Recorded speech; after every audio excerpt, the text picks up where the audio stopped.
Chapter 21. Money really doesn't come easy. Saul stumbled 2 steps back in fright, his boots thudding heavily on the stone-tiled floor. The corpse bound to the conveyor belt suddenly opened its eyes. Its head didn't move, but its eyeballs darted frantically to the left. When it saw Saul and Kaz, its pupils dilated sharply and trembled slightly, as though it had seen something exciting. "He's still alive," Saul couldn't help but ask Kaz. "How could that be?"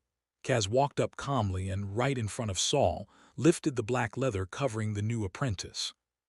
Beneath the leather was a dissected chest cavity, ribs spread open like wings, and the torso hollow and empty. Below that, the legs had been shredded into strips of flesh mixed with dirt and stone. They'd been cut quite finely. Yet the apprentice's eyeballs were still moving, shifting upward as Kaz walked. His lips parted slightly, revealing clean white teeth. Saul felt his stomach churn.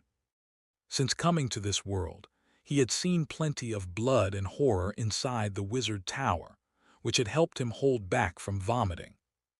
But now, the trial meant for him had officially begun. He forced himself not to look away. The nausea and dizziness persisted, but Saul kept telling himself it was just a corpse, incapable of suddenly springing to life and biting half his face off. The fear eased slightly. His brain has long been dead. What's left here isn't his soul, and under normal circumstances he's not aggressive, Kaz said as he pulled the black leather back down. Then he turned to Saul. "Afraid?"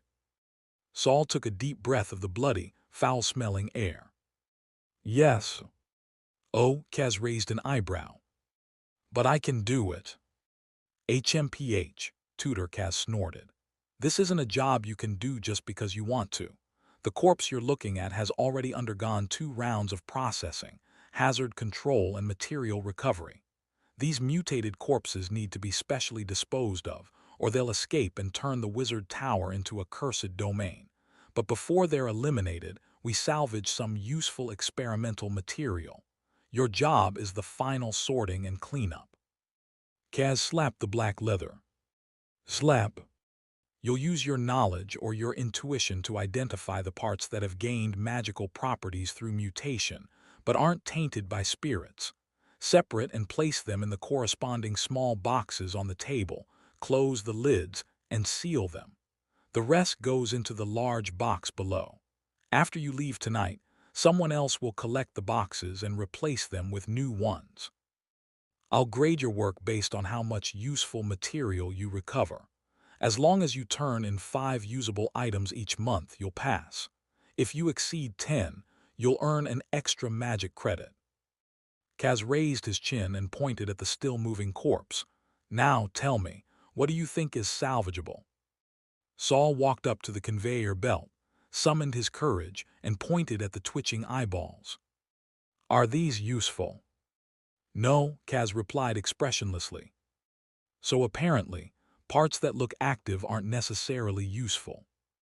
Perhaps it was due to some kind of strange corruption that made them unusable. To a wizard, they were worthless. This job really doesn't pay easy money. Are dark-type wizards always dealing with corpses and spirits?" Saul took another deep breath. He was getting used to the stench now. Though it was still disgusting, it no longer made him gag. He lifted the black leather all at once, forcing himself to look. Perhaps it was the result of becoming an apprentice. His mental strength had grown. Though Saul still felt unwell, he could now look directly at the mess on the conveyor belt without getting dizzy. Under normal vision, the dismembered corpse looked no different. Saul couldn't tell which parts might be wizard material. From the corner of his eye, he noticed Kaz tapping his right arm with his left hand repeatedly, his patience wearing thin. "With my knowledge or my intuition, but my current knowledge is useless here, so it has to be intuition. What is intuition, gut feeling, or mental power?" Saul cautiously glanced at his left shoulder. Unfortunately, the hardbound book there was only good for saving his life, not earning a living, now lying quiet like a salted fish. So he had only one method left to try. Standing before the apprentice's corpse, Saul began visualizing the human monster movement diagram. Without the aid of a crystal ball, immersion was difficult, but thanks to last night's experience in the lab, he could now enter a semi-meditative state without one. In this state, he could see elemental particles and things normally invisible to the naked eye. Now in Saul's vision, the twitching eyeballs looked like a snail's feelers, extending from the face and swaying curiously. The lips were covered in a layer of tiny, hard black spikes. The teeth beneath them faintly shimmered. Saul fixated on that flicker. It looked oddly familiar, like a loot drop indicator in a video game. Loot drop, loot drop. Still haven't found it. Kaz's impatient voice broke Saul's meditative focus. I'll give you a hint. There are at least 2 salvageable parts on this corpse. As long as you find one, you pass. No time to verify whether what he'd seen with mental vision was real. Saul pointed to the corpse's mouth. Kaz frowned. You mean the mouth? No, the teeth. A brief flash of surprise crossed Kaz's face. He stepped forward and took a slender black rod from the long table, prying open the corpse's lips. He turned back, his expression a bit awkward as he looked at Saul. Yes, that counts. Success. Saul suppressed the excitement and continued, using semi-meditation to scan the body.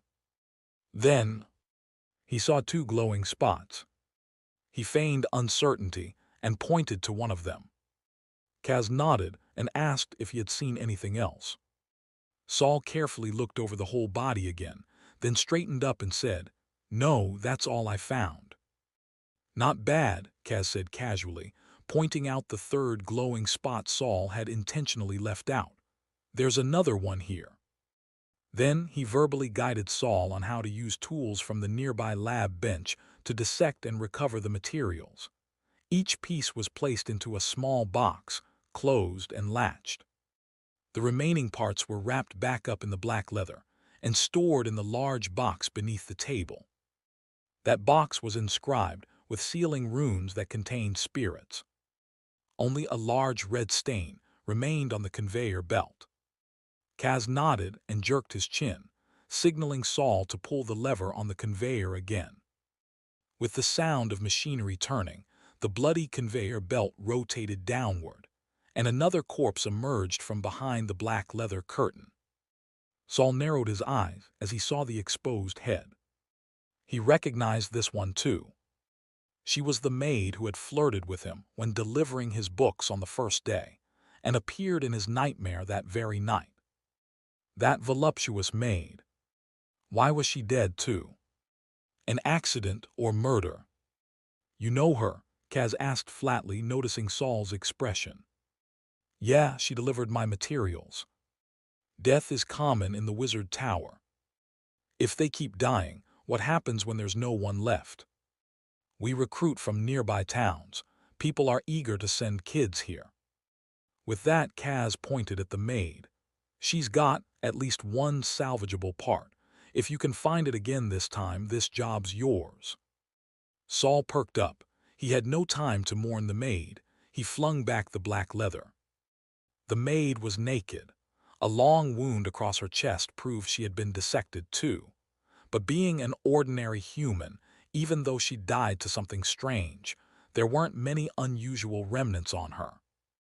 Unlike the apprentice just now, when he was dropped into the big box, there was barely any weight left. Chapter 22. The necessity of having a special skill. Saul successfully secured the job of handling the 3rd step of the corpse processing in the morgue, at the cost of the maid losing her throat. He also received a full leather robe from Kaz.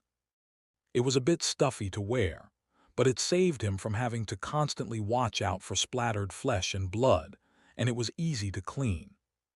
Kaz asked Saul to work in the morgue every day from 3 to 7, but nothing from here could be taken out, including the corpses. Saul no longer needed to go to the lab. There was nothing to do there, nor anything to learn. If he submitted a lot of materials, He could even earn extra rewards. Kaz thought Saul's ability already surpassed what 3 credits could pay for, so on top of the fixed pay, he added a bonus to encourage Saul to keep up the good work. This was already a very high wage for a first-rank apprentice. Normally, new apprentices are only considered formal first-rank apprentices after mastering all the basic knowledge. Aside from earning a little credit through monthly tests, apprentices needed to rely on completing assignments from mentors to earn more credits. Although the Gorsa Wizard Tower was tall and grand, there were only limited jobs suitable for apprentices inside. Safer jobs generally offered 1-3 credits a month. Dangerous ones could offer 4-7. Especially those worth 7 credits. They meant even experienced first-rank apprentices could die. Without some survival skills, ordinary people wouldn't dare take them on. Saul's job wasn't completely without danger either. According to Kaz, by the time a corpse reached Saul's station, it had already passed through 2 screening rounds. The first and most dangerous round was handled by a second-rank apprentice, who would do their best to eliminate any danger on the corpse. The second round was done by an experienced first-rank apprentice, someone who had already mastered basic wizard knowledge and could use a few Tier 0 spells. They could protect themselves and extract the most useful materials from the corpse. Saul, with his unexpected corpse-picking talent and a stroke of luck, got the third-round job. Though the third round was less risky, it also paid less. But if he could maintain today's efficiency, earning 6 credits a month wasn't out of reach. This was the value of having a special skill. Kaz still didn't understand how, with Saul's weak dark element perception, barely even passing, he could be so sensitive to abnormalities in dead bodies. He could only chalk it up to Saul being naturally sensitive to spiritual entities. Low perception of dark elements but high sensitivity to spirits. In other words, he was prone to seeing ghosts. Saul himself didn't really understand why he could see strange visions during meditation, but it didn't matter. He didn't need to understand it to make use of it. When he had the time, he could discuss it with Kelly. Maybe different meditation diagrams had different effects. Would the speed of meditation vary too? As a newcomer, he still had a lot to figure out, and the mentors and senior students ahead clearly weren't keen on giving out free knowledge. With Kaz's guidance on the first day, Saul completed his task smoothly and got familiar with the general layout of the morgue's third level. Kaz, excited to finally find a third worker, gave Saul some extra guidance. He discovered that Saul's aptitude and mental strength really was excellent. He was quick and precise with rune studies and could easily immerse himself in meditation. Even in learning the Noah language, Saul showed impressive language aptitude. With that kind of ability, he could succeed in any ordinary profession. But as a wizard, lacking magical talent was like being a weapon that couldn't kill. He'd end up as a toy, used and controlled by others. Unless he had some kind of stroke of fortune, or got the chance to undergo a wizard body modification. But with even second-rank apprentices facing high death rates from such procedures, what were the chances of a first-rank apprentice succeeding? Almost none. Kaz's teaching enthusiasm flared up fast, but faded just as quickly.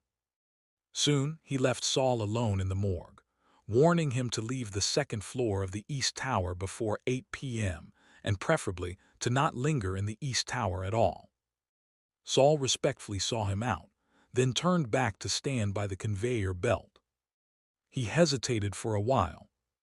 He was the only one there now, and it took real courage to pull that lever and summon a corpse. His hand hovered over the lever for a full minute before he suddenly yanked it down. The conveyor belt roared to life, but after turning for a while, no new corpse appeared. Puzzled, Saul pulled the lever again. Still nothing. As his anxiety built, and he considered pulling a third time. A man's voice came from the black tassel-draped exit. "Stop pulling, there's none today." "Got it." "Watch the lamp in the window. If it turns white, that means there's a delivery." Thanks, Senior." Sure enough, there was a small candle lamp above the black tassel exit. It looked just like the others on the wall. But while all the other lamps emitted a bright white light, this one was dim and yellow, nearly extinguished. Kaz hadn't mentioned that, probably because he wasn't in charge of the detailed procedures here, so there had been an oversight. With no work to do, Saul didn't want to linger and left in a hurry. As he passed the end of the corridor, the big man was still sitting there like a corpse. But Saul noticed his nostrils flaring slightly. Alive. His second day as an apprentice passed peacefully, especially compared to the first day. During class on the second day, Saul found Kelly. "I have 10 magic crystals now." "Pay up." Kelly stretched out her left hand. "Do you want 1 credit or 10 magic crystals?" Kelly's eyes widened. "You got a job." Saul nodded. "My mentor also said that besides tests, apprentices can earn credits by taking on roles in the wizard tower." She propped her chin. "But my mentor won't let me look for work, only wants me to study. I don't even have a single credit yet."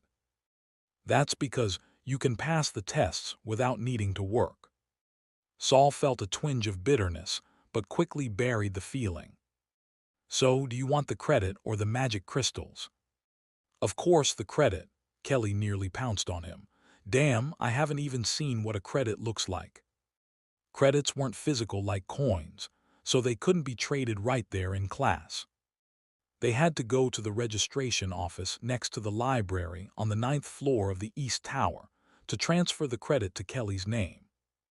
Soon, they shifted their attention back to class. For the second meditation lesson, Monica didn't show up. In her place was a female second-rank apprentice. She taught a bit of new knowledge, then started meditating at the podium. Any student who tried to ask a question with a magic crystal in hand was silenced by her icy glare. So the rest of the class turned into a self-study session.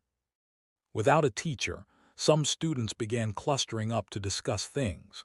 The classroom gradually became noisy. Kelly still sat beside Saul. Looking at the grotesque walking figure on his meditation page, Saul had a thought. He remembered the question from yesterday. "Kelly, which diagram do you use for meditation?" "The secret garden bloom on page 3. "Can you meditate without the crystal ball now?" "Of course not. The mentor said once you can meditate without it, your mental strength is about at the level of a second-rank apprentice." Kelly looked surprised. "You can already do that." Saul shook his head. "I can only get into a half-dream, half-awake, blurry state. Can't absorb element particles, but it helps stabilize my mental state." "That's impressive." Kelly gave him a big thumbs up. "If I try meditating without the crystal ball, all I see is a mess of lines." She leaned over. "Which diagram do you use? Does the meditation progress depend on the diagram?" "Page 17, the human monster movement diagram." Kelly looked at him in confusion, then flipped through her own book and looked back. "Do we have different books? Why don't I have that page?" Chapter 23, the replaced visualization diagram. Saul's enthusiasm for academic discussion vanished completely. He directly took Kelly's meditation book, fighting off his dizziness, and flipped through it from beginning to end. The sequence and content were all the same, except page 17. He had the human monster movement diagram instead of Kelly's 10,000 serpents diagram. Kelly leaned in for a look as well. "Why is this page different for us?" She only glanced at it before tightly shutting her eyes and turning away. So dizzy, I feel like throwing up." It took her a long while to recover enough to open her eyes again. They were red, on the verge of tearing up. "This diagram, probably only someone with your kind of mental strength could handle it. I can't even look at it for a second." Saul pulled his meditation book back and stared intently at the monster on the page. Only someone with strong mental strength would choose this diagram. Then, conversely, is this the only diagram that wouldn't make someone with strong mental strength dizzy? He glanced again at the 10,000 serpents diagram in Kelly's book. If not for the human monster movement diagram, he probably would have chosen that one as his meditation visualization. A string of questions surged through Saul's mind. Did someone deliberately swap out the content on his page? Who would do that? Could it be that seed again? Did he know he'd picked this human monster movement diagram? Did he tamper with it somehow? Would continuing to use it put his life in danger? At this thought, Saul glanced at his left shoulder. The hardcover book lay there silently. Okay, no immediate danger. All the meditation books and other teaching materials had been delivered to his door by a maid. Could Seed have made the switch somewhere in that process? Even though this diagram had saved him twice, Saul wasn't confident enough to keep using it for meditation.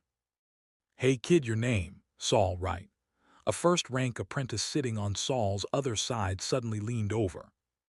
He looked to be around 17 or 18, towering over Saul by a full head.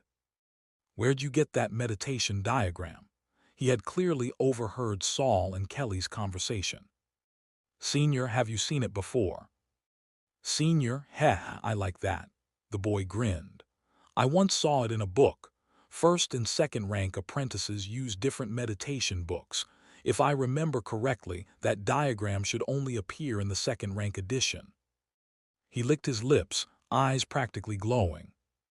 I'll give you one credit. Let me make a copy of it. He wanted a copy of this mysterious diagram. Saul's hand rested on the back of the book. He thought of how the diagram had helped him in the lab, and of the maid lying on that cold conveyor belt yesterday.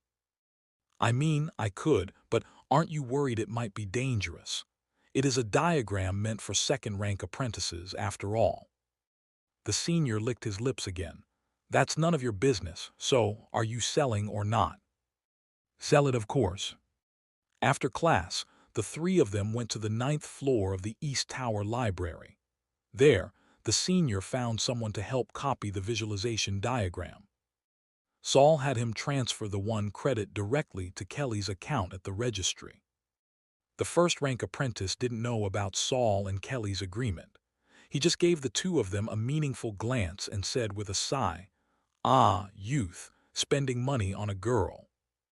Kelly was so furious, she nearly charged over to kick him in the nuts, but Saul held her back. Is his brain waterlogged? I'm only 12. Yeah, clearly, Saul replied, calming her down. After that guy left with his freshly copied diagram, Saul left Kelly behind and returned to the library to extend the loan on Grimm's understanding of sorceress body modification by a day. Because of yesterday afternoon's unexpected trip to the morgue, he hadn't finished transcribing it. But now that he had income, he didn't mind keeping it another day. Book renewed, Saul returned to his dorm for lunch. The maid delivering his food this time wasn't the same one as before, obviously, since the last one had been stuffed under the workbench. The new maid looked older, and her hands trembled as she handed Saul the food, almost spilling it. Her face was pale, and she kept bowing in apology as if afraid Saul would take her life any second. Saul's expression was cold as he waved her off. Maybe she'd been scared by her predecessor's death, or maybe she knew something.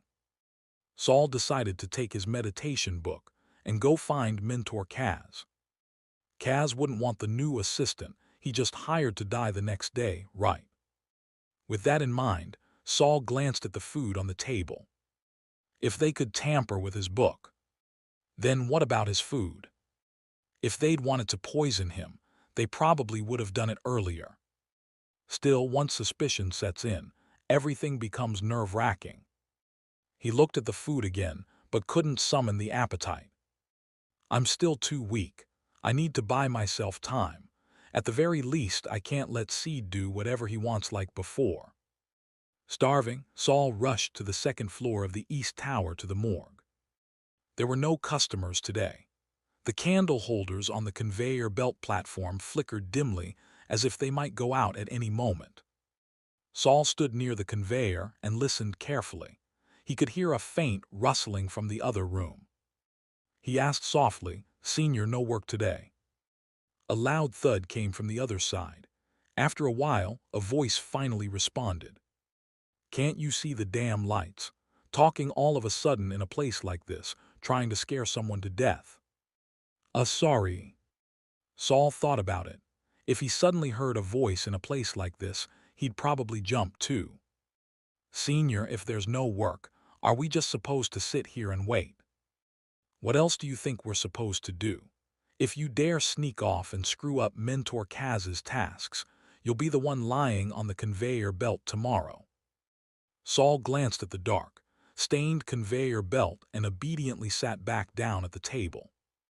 The smell in here was awful, the atmosphere creepy, but at least there were desks, chairs, and writing materials.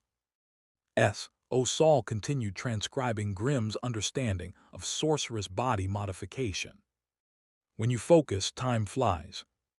Before he knew it, it was nearly 7 p.m., and Kaz still hadn't shown up. What now? He rubbed his belly. A 12-year-old could eat from dawn till dusk. Especially after 2 days of relative comfort, Saul found himself totally unprepared for hunger again. He was already dizzy and seeing spots. If Kaz didn't show up today, was he supposed to go hungry again tomorrow? Should he go find Kongsha? But then he shook his head. He didn't want to be entirely at her mercy. If he couldn't prove his worth again, she'd probably make him take that potential draining potion again. "No corpses today," Kaz's voice suddenly came from the doorway. Saul turned around in surprise. Kaz's expression was calm. He didn't seem annoyed at the lack of harvest. "Mentor," Saul rushed over, holding the meditation book that had been sitting on his lap. "If you have questions, ask fast. I'm in a hurry." "Mentor," Saul said, flipping open the human monster movement diagram. "This is my meditation book." Kaz glanced at the diagram, his interest clearly piqued. "An erosion diagram. You're just a first-rank apprentice, and you're using that to meditate." Chapter 24, Telling the Teacher Isn't Embarrassing. So this meditation diagram was called the erosion diagram. But Saul still felt that the name he came up with was more vivid and fitting. The human monster movement diagram. "Mentor," I asked around. "No one else's meditation book has this diagram, only mine. Someone tampered with my book. Someone wants me dead." Saul's expression flickered between anger and fear. So, Kaz remained calm, even indifferent. "Please, Mentor, save me." Kaz's thick white eyebrows furrowed. He lowered his head and looked at Saul. "Kid, the world of wizards isn't about kindness and beauty. To grow stronger, to uncover deeper mysteries, people will do whatever it takes. What you need to do is adapt to this world, not just seek protection. Mentor Kaz, I understand the survival of the fittest, but I've only been an apprentice for 2 days, and already someone has ordered maids and even other apprentices to go after me. Could there be more to this than meets the eye? Right now," Saul shrank his shoulders, clutching his stomach pitifully, "I don't even dare eat the food the maids bring me." "Survival of fittest," Kaz raised an eyebrow. "You haven't learned much yet, but your vocabulary is impressive." After pondering for a moment, he finally relented. "No matter who is trying to harm you, instructing the Wizard Tower's servants and apprentices to act against you is crossing the line. I'll take care of it. No one will dare tamper with an apprentice's supplies again." He placed a hand on Saul's head. "Being able to avoid the erosion diagram's trap was your own skill, and that's what truly matters. Now, go back, eat well, study hard, and grow stronger. Then you'll see that the dangers on the wizard's path are far scarier than someone scheming against you." Saul's plea for help had used up his allotted time for questions. With that, Kaz clasped his hands behind his back and walked out of the morgue. Saul let out a small breath of relief, but still felt disappointed. Kaz had ensured that Saul wouldn't have to worry about his daily necessities being tampered with, but he hadn't promised to track down the culprit, which meant that Saul still had to be wary of Seed causing trouble elsewhere, or even coming after him directly. Fortunately, the Wizard Tower likely had some restrictions on second-rank apprentices. Otherwise, Seed wouldn't have resorted to such underhanded methods to deal with him. A second-rank apprentice killing a new apprentice would be effortless. He had to find a way to grow stronger as quickly as possible. At the same time, he needed to figure out how to avoid Seed's traps until he had the strength to fight back. Saul resumed copying books. His expression was blank, and his pen moved swiftly. Even when transcribing the complex Noah script, his speed barely slowed. At 7 o'clock, he left the morgue. As he stepped out, he noticed the crimson door next to his also opening. A man in his early 20s emerged. The emblem on his clothes marked him as a first-rank apprentice. Judging by his age, he was clearly a seasoned first-rank apprentice. The man glanced at Saul, but his gaze passed over him as if he were nothing more than air. Saul silently stepped aside, allowing the man to ascend the slope first. Today there was no work, everyone could leave on time. Saul lingered by the door for a moment, watching to see if the deep red door at the end of the hall would open. That should be where the first stage of corpse processing took place. But after waiting for about 10 minutes, the door still remained. Not wanting to loiter too long, Saul clutched his book and hurried away. Kaz was in a foul mood today. None of his newly acquired apprentices satisfied him. Duke had a high perception for dark elements and decent magical talent, but his mind was sluggish and lacked intuition. If he struggled so much with just a few simple runes, how could he ever hope to grasp real wizardry? Angela had decent talent and was sharper than Duke, but she was too restless. Her big eyes were cute, sure, but they were always darting around. Even something as basic as studying, which only required effort, she managed to turn into scheming. And she thought she was good at faking innocence. Kaz wasn't the scheming type himself, so he disliked apprentices who were.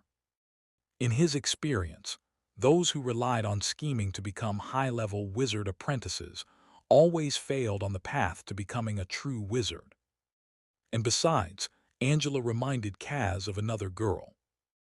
That one was probably reaping the consequences of her own actions right about now. As for Saul, Kaz hadn't paid him any attention at first. In his view, someone with no magical aptitude becoming an apprentice was just a waste of the tower's resources. Saul must have pulled some strings to get in. Kaz had originally planned to eliminate him during the first test, but unexpectedly, he discovered Saul's talent in soul-related matters. No, saying it was an unexpected discovery wouldn't be entirely accurate. He had been instructed to look for it. Kaz slowly walked along the sloped corridor between the 16th and 17th floors of the East Tower. These floors housed the mentors. Suddenly, the shadows around him shifted. The candlelight remained steady, yet the shadows on the ground writhed like fleeing creatures, breaking into countless tiny black specks that leapt and scattered, diving into the cracks of the stone floor. Kaz stopped in his tracks, his facial muscles twitching, his breathing slowing. Who said that true wizards wouldn't feel fear? He looked up and saw a figure descending the slope.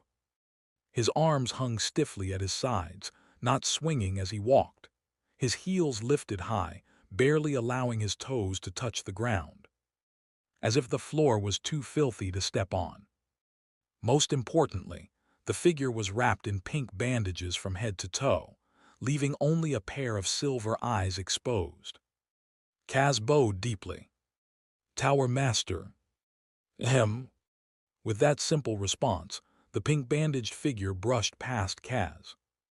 Kaz exhaled half a breath in relief. But before he could release the other half, the tower master stopped after taking 2 steps. Kaz immediately turned around, not daring to show his back. "That little one, he's quite suited for corpse processing, isn't he?" The tower master's voice was gentle, a stark contrast to the fear he instilled, even in a true wizard like Kaz. Yes, his talent in soul matters is indeed impressive.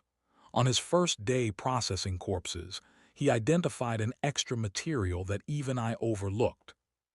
"Heh, that just means you weren't paying attention," the tower master chuckled. Kaz shivered. "Give him this. It'll help him master his craft more quickly." The bandages on the tower master's abdomen split open, revealing a dark crevice. He reached a long, slender hand inside and withdrew a thin, silk-bound book. "Understood." Kaz took it with both hands. "Oh, and Tower Master," Kaz suddenly remembered the boy asking for help. "Someone tampered with that kid's meditation book, swapping a page for the erosion diagram." The Tower Master turned slightly, as if intrigued. "He meditated with the erosion diagram." Probably not. A new apprentice wouldn't have survived that. He must have realized something was off and only told me today." A cold wind howled through the corridor. The tower master's body, balanced only on the tips of his toes, swayed like a reed in the wind. "That won't do. Wizard apprentices belong to me. Meditation books belong to me. The maids belong to me." The tower master's silver eyes curved into a smile. "Oh, right, so do the laboratories." "Laboratories?" Kaz felt sweat bead at his hairline, but didn't dare let it drip onto his face. "Find the culprit," the tower master said. "Make them pay." With that, he turned and continued down the corridor. When his figure vanished around the bend, the countless black specks of shadow eagerly leapt back out from the stone cracks, merging into place once more. Kaz glanced at the book in his hands, puzzled. Why was the tower master so interested in Saul? Chapter 25, Doing Business in the Morgue. A new day, 1:00 in the afternoon. Senior first-rank apprentice Hayden silently walked into the second morgue. He glanced at the transport platform. The candlelight above it was dim. No work today. That was a good thing. He had been handling corpses for 3 years. This job was nauseating on its own, and at the same time, so tedious it made him want to quit. But quitting wasn't an option. Without this job, he had no idea how he could pass the monthly tests. The number of first-rank apprentices who entered the tower with him was dwindling. A few successfully advanced to the second rank. A few died during the tests. A few died during their studies. And a few, like him, persisted quietly. So, even though he was sick of this job, Hayden couldn't afford to give it up. Since there was no work today, he walked over to the desk by the wall and flipped through a book. But soon he closed it again. He had read these books too many times. They couldn't help him advance to the second rank. Come to think of it, not advancing to the second rank isn't so bad. Hayden looked toward the neighboring room. The first step of corpse processing is already being done by second-rank apprentices.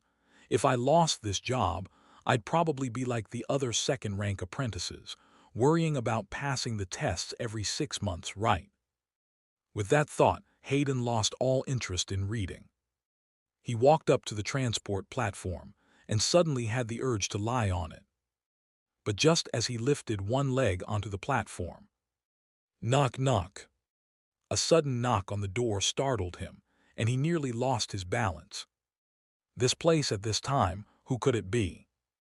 Could it be that newbie from yesterday? Hayden raised his chin and swaggered to the door. "Who is it?" "I'm a second-rank apprentice, Seed." Hayden's chin and shoulders immediately shrank together. He quickly opened the door and peered through the crack at the impatient-looking blonde youth. The crimson door opened a sliver, and Hayden squeezed out at once. "Senior, you were looking for me." Along with him came the morgue's putrid stench. Seed frowned and took 2 steps back. Seeing this, Hayden hurriedly reached back and shut the door. "I heard a newbie took over the morgue job." "Yes, a loud little kid." "How's he doing?" "Well, I haven't checked, but I guess he's doing fine." Seed sneered. "A total newbie, how good could he be? Besides, my junior also wants this job." "Huh?" Hayden looked up in surprise. "Can you find a way to make room for him?" "Make room?" Hayden shrank his hands and darted his eyes around uncomfortably. "But the morgue jobs are all assigned by Mentor Kaz. Once the position is open, my junior will naturally compete for it." Seed rubbed his fingertips together, and a fine white powder flaked off. Then I'll try persuading the newbie," Hayden asked tentatively. "Heh," Seed chuckled with an ambiguous expression. "If you satisfy me, I'll give you a midnight phantom feather."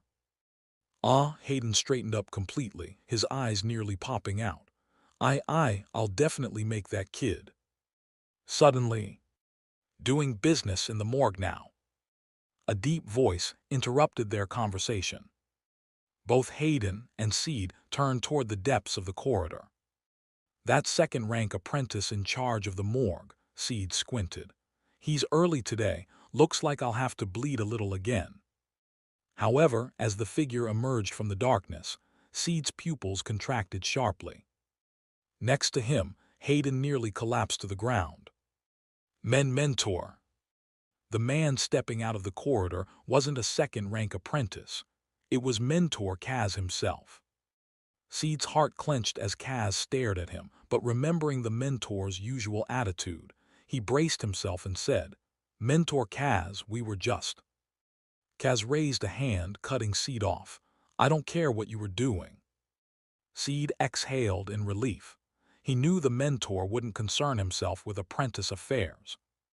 But Kaz's next words nearly made him collapse. "Recently, the tower has lost quite a few servants and apprentices. You're going out to bring back a dozen new recruits." Seed's heart trembled as he tried to negotiate. "Understood, Mentor Kaz.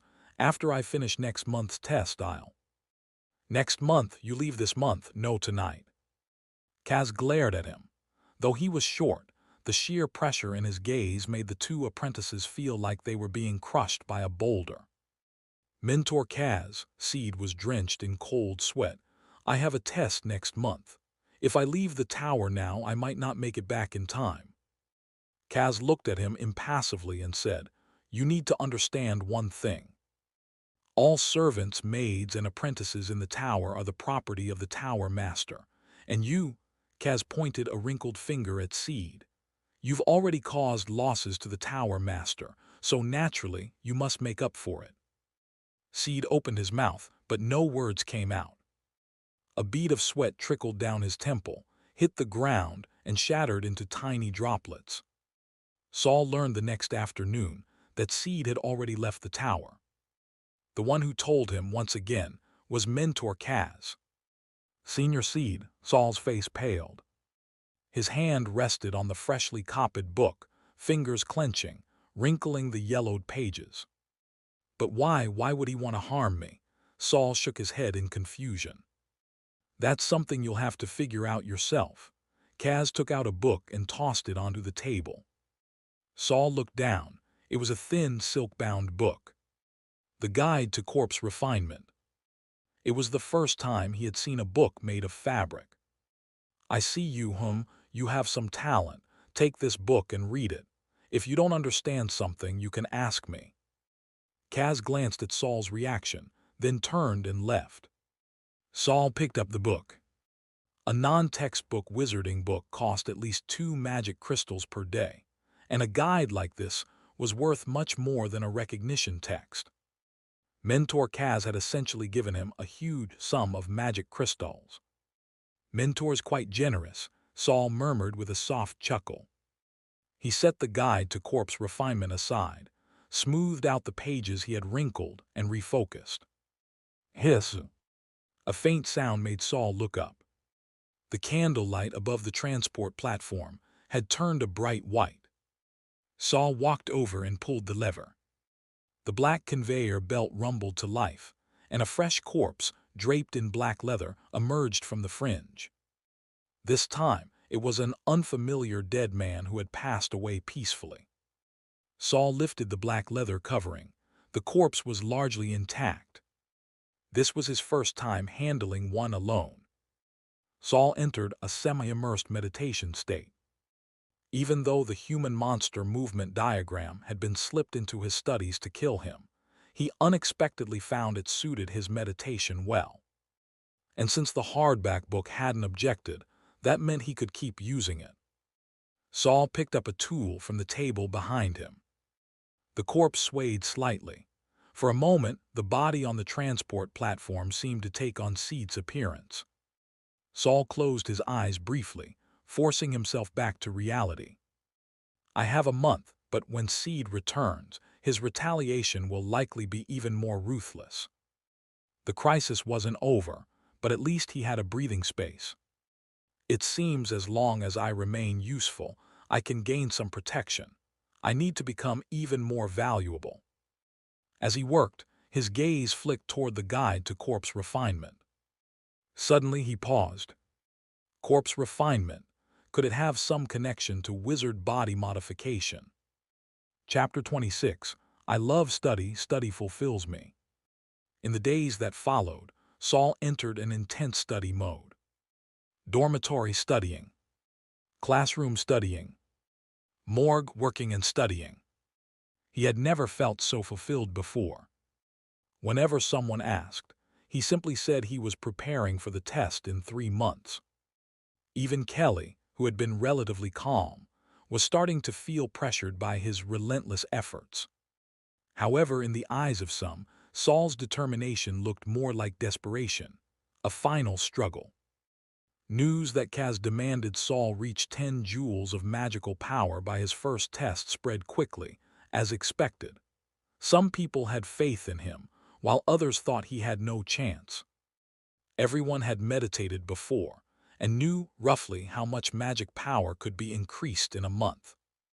Though no one knew exactly how far behind Saul was, Duke's words made it clear that his chances were slim to none.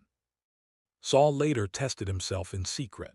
His current magical power was only 3 joules, while the standard passing line was actually 10 joules. In other words, Kaz was demanding that he reach the level of a normal first-rank apprentice within 3 months. This was his punishment for sneaking in. Although Kaz had assigned him a new job, he never said that Saul didn't have to meet the magic power requirement. Saul didn't want to gamble on whether Kaz would lower his expectations just because he was useful. Especially since he had Kongsha eyeing him like a hawk, not to mention Seed, who would surely seek revenge once he returned. Saul wished he could sleep only 2 hours a day, but lack of rest would lower his efficiency over time. Luckily, his mental aptitude allowed him to fully recover with just 4 hours of sleep. At least he had the ability to push himself to the limit. On this particular day, the basic knowledge of all things class covered the topic of animals. Saul had already finished reading the entire section back in his dorm and even memorized some useful facts. He continued flipping through the book at a pace far beyond the classroom schedule. Rustle. The pages turned. Ghosts and monsters. Saul was stunned and immediately began reading carefully. In stories and movies from his past life, morgues were notorious for supernatural occurrences. While he hadn't encountered any actual danger in the morgue yet, strange things happened there all the time. For instance, while sawing off a corpse's arm, it suddenly spoke, saying it hurt. If not for the fact that the corpse had already been cut in half, Saul might have tried to find a doctor to save it. At the time, all he could do was take 2 clothes and stuff them into both halves of the corpse's mouth. Lately, he had been deeply engrossed in Grimm's understanding of sorceress body modifications and the guide to corpse refinement, making him especially sensitive to the word ghost. The end of life is generally divided into material death and mental dissipation. Mental dissipation occurs in various forms. When it is not entirely controlled by the will of its original self, it is called a ghost. When it is controlled by another will, it is called a monster. When the material vessel is destroyed or lost, ghosts can temporarily inhabit other objects, commonly dolls, clothes, or corpses. Dolls. Reading this, Saul thought of the little wooden girl doll used to test mental strength. Was there a ghost inside it? Could he borrow it for research? And what about the color-changing trash can in Kaz's lab? Was that a ghost or a monster? Fear often comes from the unknown. After days of studying, when Saul recalled that terrifying night in the lab, his fear had been replaced by curiosity. He quickly skimmed through the entire ghosts and monsters section and found that most of it focused on categorizing their types and traits. Explanations like the one he had just read were rare. Perhaps it was too advanced, something first-rank apprentices weren't ready for. Nearby, Kelly happened to glance at his progress. "You've already finished reading the ghosts and monsters section." Her mouth fell open as her eyes darted between Saul and his book. "Just skimming." At that moment, Saul made a decision. He looked toward the second-rank apprentice at the front of the room, who had already finished summarizing the lesson and left the students to self-study. Then he glanced around at the increasingly empty classroom, where some people were either slacking off or dozing. He quietly packed up his things and whispered to Kelly, "I'm heading back first." Kelly opened her mouth as if to say something, but Saul was already hurrying away. She pouted, then looked down at her introduction to rune construction, deciding she should at least master all the basic runes first. Having a strong mental aptitude made learning fundamental knowledge much easier. Even though she knew Saul was still struggling to increase his magic power, she couldn't help but envy him a little. "Senior Mark," Saul rushed into the lab with an armful of books. As expected, second-rank apprentices rarely attended public classes. Their time was mostly spent on one-on-one guidance from mentors and self-study. It seemed Mark really did use the lab as his personal study room. Saul wondered if Mark had ever experienced the horrors of that night. "Why aren't you in class?"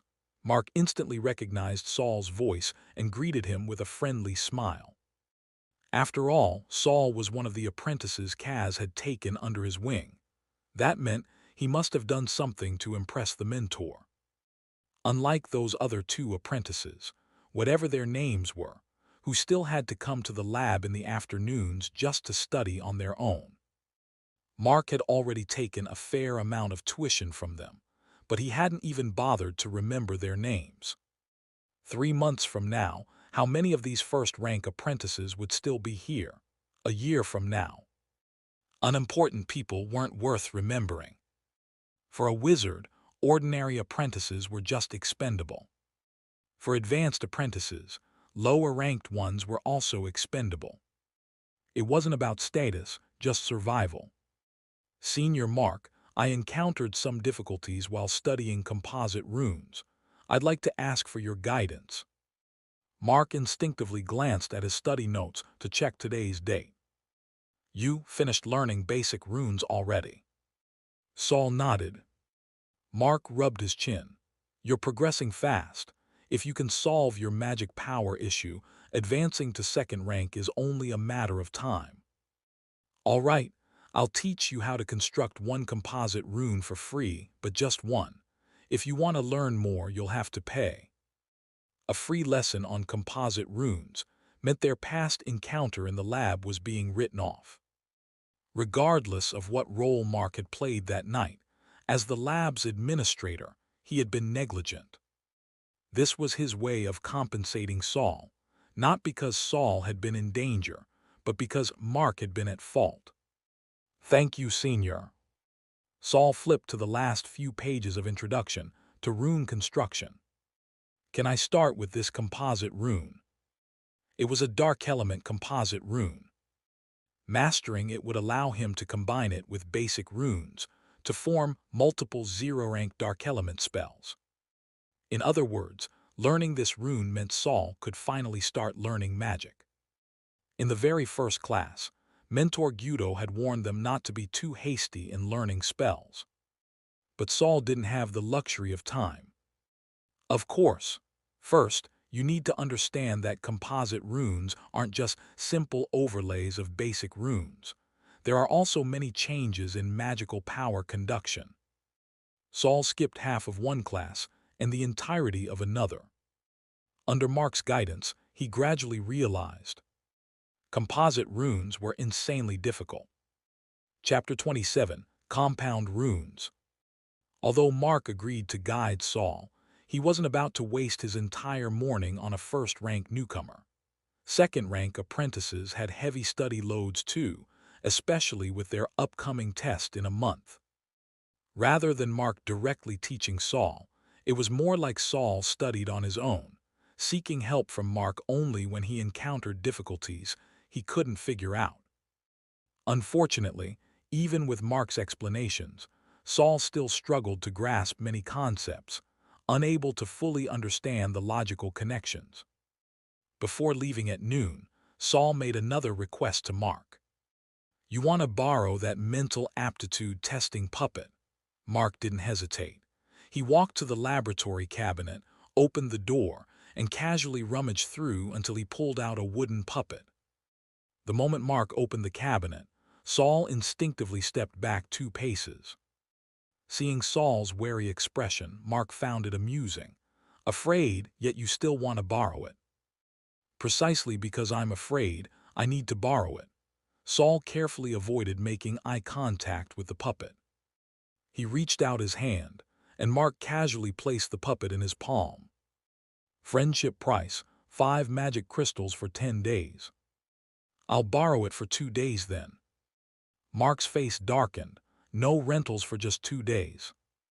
Saul replied straightforwardly, "I only have 3 magic crystals left." He had exchanged these crystals for credits with Kelly. A friend could get a discount, but an enemy couldn't. In the end, Mark took Saul's 3 magic crystals and warned him that while research was fine, any damage would require a 2-credit compensation. Saul wrapped the puppet tightly with layers of cloth and carefully placed it into the pocket of his apprentice robe. "Take me away, take me away." Saul's movements halted. "Senior, did you hear that?" Mark had already returned to his desk, focused on his research. "No, it's nothing." Saul pinched his robe pocket, as if afraid something inside might escape. He picked up his books and turned to leave the lab. On the way back to the West Tower, someone stopped him. Saul recognized the girl as a fellow first-rank apprentice, but he had forgotten her name. "Saul," the girl looked a little shy, "I have something to tell you." She nervously twisted the fabric of her clothing with her fingers. "Can you say it within 5 sentences?" Saul nearly bumped into her due to her sudden appearance.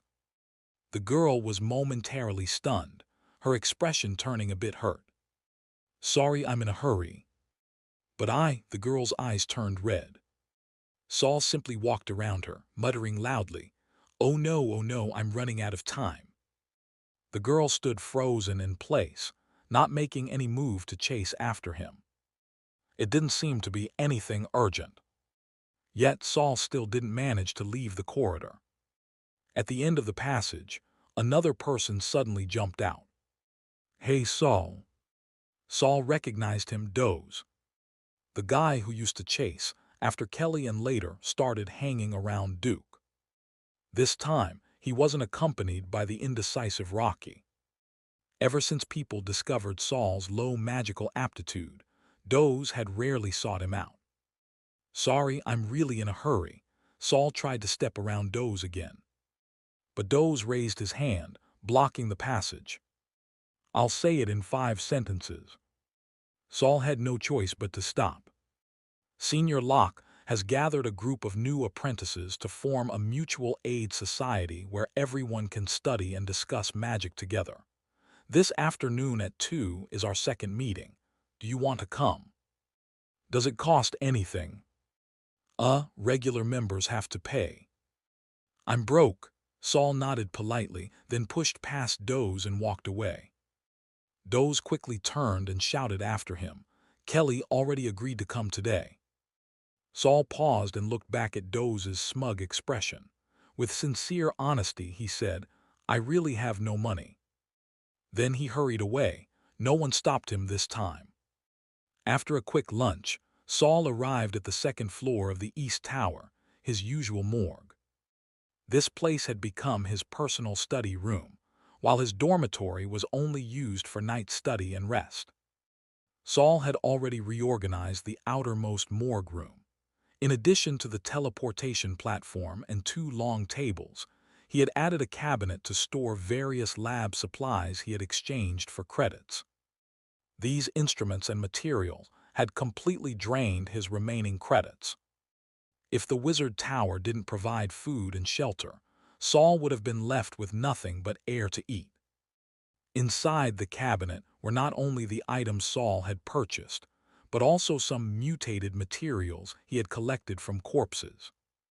One unexpected discovery Saul had made was that if he didn't place the collected materials in the empty box on the long table, they wouldn't be taken away the next day. Instead, they would remain in their original spots. After studying Grimm's Guide to Sorcerous Body Modifications and the Guide to Corpse Refinement, Saul had learned the basic applications of certain materials. So, whenever he obtained more than one material during work, he would keep one for himself. Would this be considered stealing? Saul didn't think so. Mentor Kaz had given him a book about studying corpses, and it wasn't just about analyzing residual traits on bodies. The second half of the book was entirely about preserving materials, some simple applications, and even a brief discussion on souls. Since the instructor had assigned him this book, he must have expected Saul to learn from all of its contents. However, even after purchasing special containers for perishable materials, Saul still couldn't prevent natural decay. Fortunately, the Guide to Corpse Refinement mentioned a 0-tier spell, Organ Preservation. To learn this spell, Saul first had to master a complex dark attribute compound rune. This was why he had been studying relentlessly for days. Yet the difficulty of this rune far exceeded his expectations. Even with his strong mental aptitude, he couldn't quickly grasp its principles. That was why he had spent magic crystals to seek guidance from Mark. Unfortunately, while Mark's hints had given him some ideas, they hadn't led him to the right answer. Saul carefully used a dip pen to draw the compound rune's basic shape on a sheet of white paper. Based on the coordinate axes, I can confirm my drawing matches the original rune. But why does it still fail to activate when I trace it with mental energy? This was one of the simplest compound runes. It looked like 2 basic runes overlapping to form a new pattern. The only difference was that one rune was scaled down in size. Mark said compound runes aren't just simple overlays. I also need to consider proportional relationships. But even when I distribute magic according to the proportions, something still feels off. He also mentioned something about angles. What does he mean by the angle of observation? Saul raised the paper to eye level. Suddenly, a thought flashed through his mind. Could it be the perspective angle? He quickly set the paper down, took out a ruler, and tried sketching a perspective drawing, calculating proportional relationships to explore the distance between the 2 runes. No, that's not right. Even after several attempts, he still couldn't activate the rune. I've checked my calculations over 10 times. It shouldn't be wrong, so the issue isn't perspective. Frustrated, Saul crumpled the messy rune sketch and tossed it into the trash. He stared at the wastebasket and thought, where exactly am I misunderstanding? The crumpled paper was wrinkled and bent in various ways, concave here, convex there, slanted and folded. It almost looked like countless tiny runes were dancing before his eyes. "Wait," Saul's eyes suddenly lit up. He slapped his forehead. I already suspected the two runes weren't just overlapping, but had spatial distance. Why didn't I consider that their planes might not be parallel? He pulled out a fresh sheet of paper, and this time began by sketching a three-dimensional coordinate axis. Chapter 28. Endless Studies, Endless Work. If a compound rune were merely the overlapping projection of two different runes, then there would be countless possible solutions. Fortunately, after reviewing Introduction to Rune Construction again, Saul discovered several fundamental constraints he had previously overlooked. With these constraints, he finally confirmed the three-dimensional structure of the compound rune. The two runes existed on intersecting planes in three-dimensional space, and their sizes were identical. Thus, the magic distribution should also be even. If he allocated magic according to the visual size ratio alone, failure was inevitable. Saul held up his freshly drawn three-dimensional diagram, closed his eyes, and began reconstructing it in his mental space. An hour later, he suddenly opened his eyes, his face filled with excitement. "Yes, I did it." A wave of exhaustion struck him immediately, nearly making him collapse to the ground. Constructing a single compound rune had completely drained his magic reserves. How was he supposed to cast a zero-tier spell like this? A sense of panic rose in Saul's heart. Could it be that his magic aptitude was so poor that he couldn't even sustain the simplest of spells? Calm down, calm down. This was my first time constructing a compound rune. It's likely I wasted a lot of magic unnecessarily. Unfortunately, with his magic depleted, he couldn't immediately attempt a second reconstruction. His only option was to take out his crystal ball and begin meditating. SSSHH. The candlelight flickered, pulling Saul out of his meditation. He turned his head and sighed. More work. Being interrupted while studying was frustrating, but this job was the foundation for changing his fate. The conveyor belt hummed as a new corpse emerged from behind the curtains before Saul. To ease his fear and pressure, he had taken to calling the corpses guests. It was like humming a song when walking home alone at night. This guest died quite miserably. Rather than a corpse, it was more like a pile of minced flesh, shattered bones mixed with pulped meat and viscera. The remains were held together on a large piece of leather with curled edges.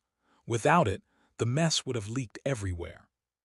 Saul picked up a pair of forceps from his array of tools.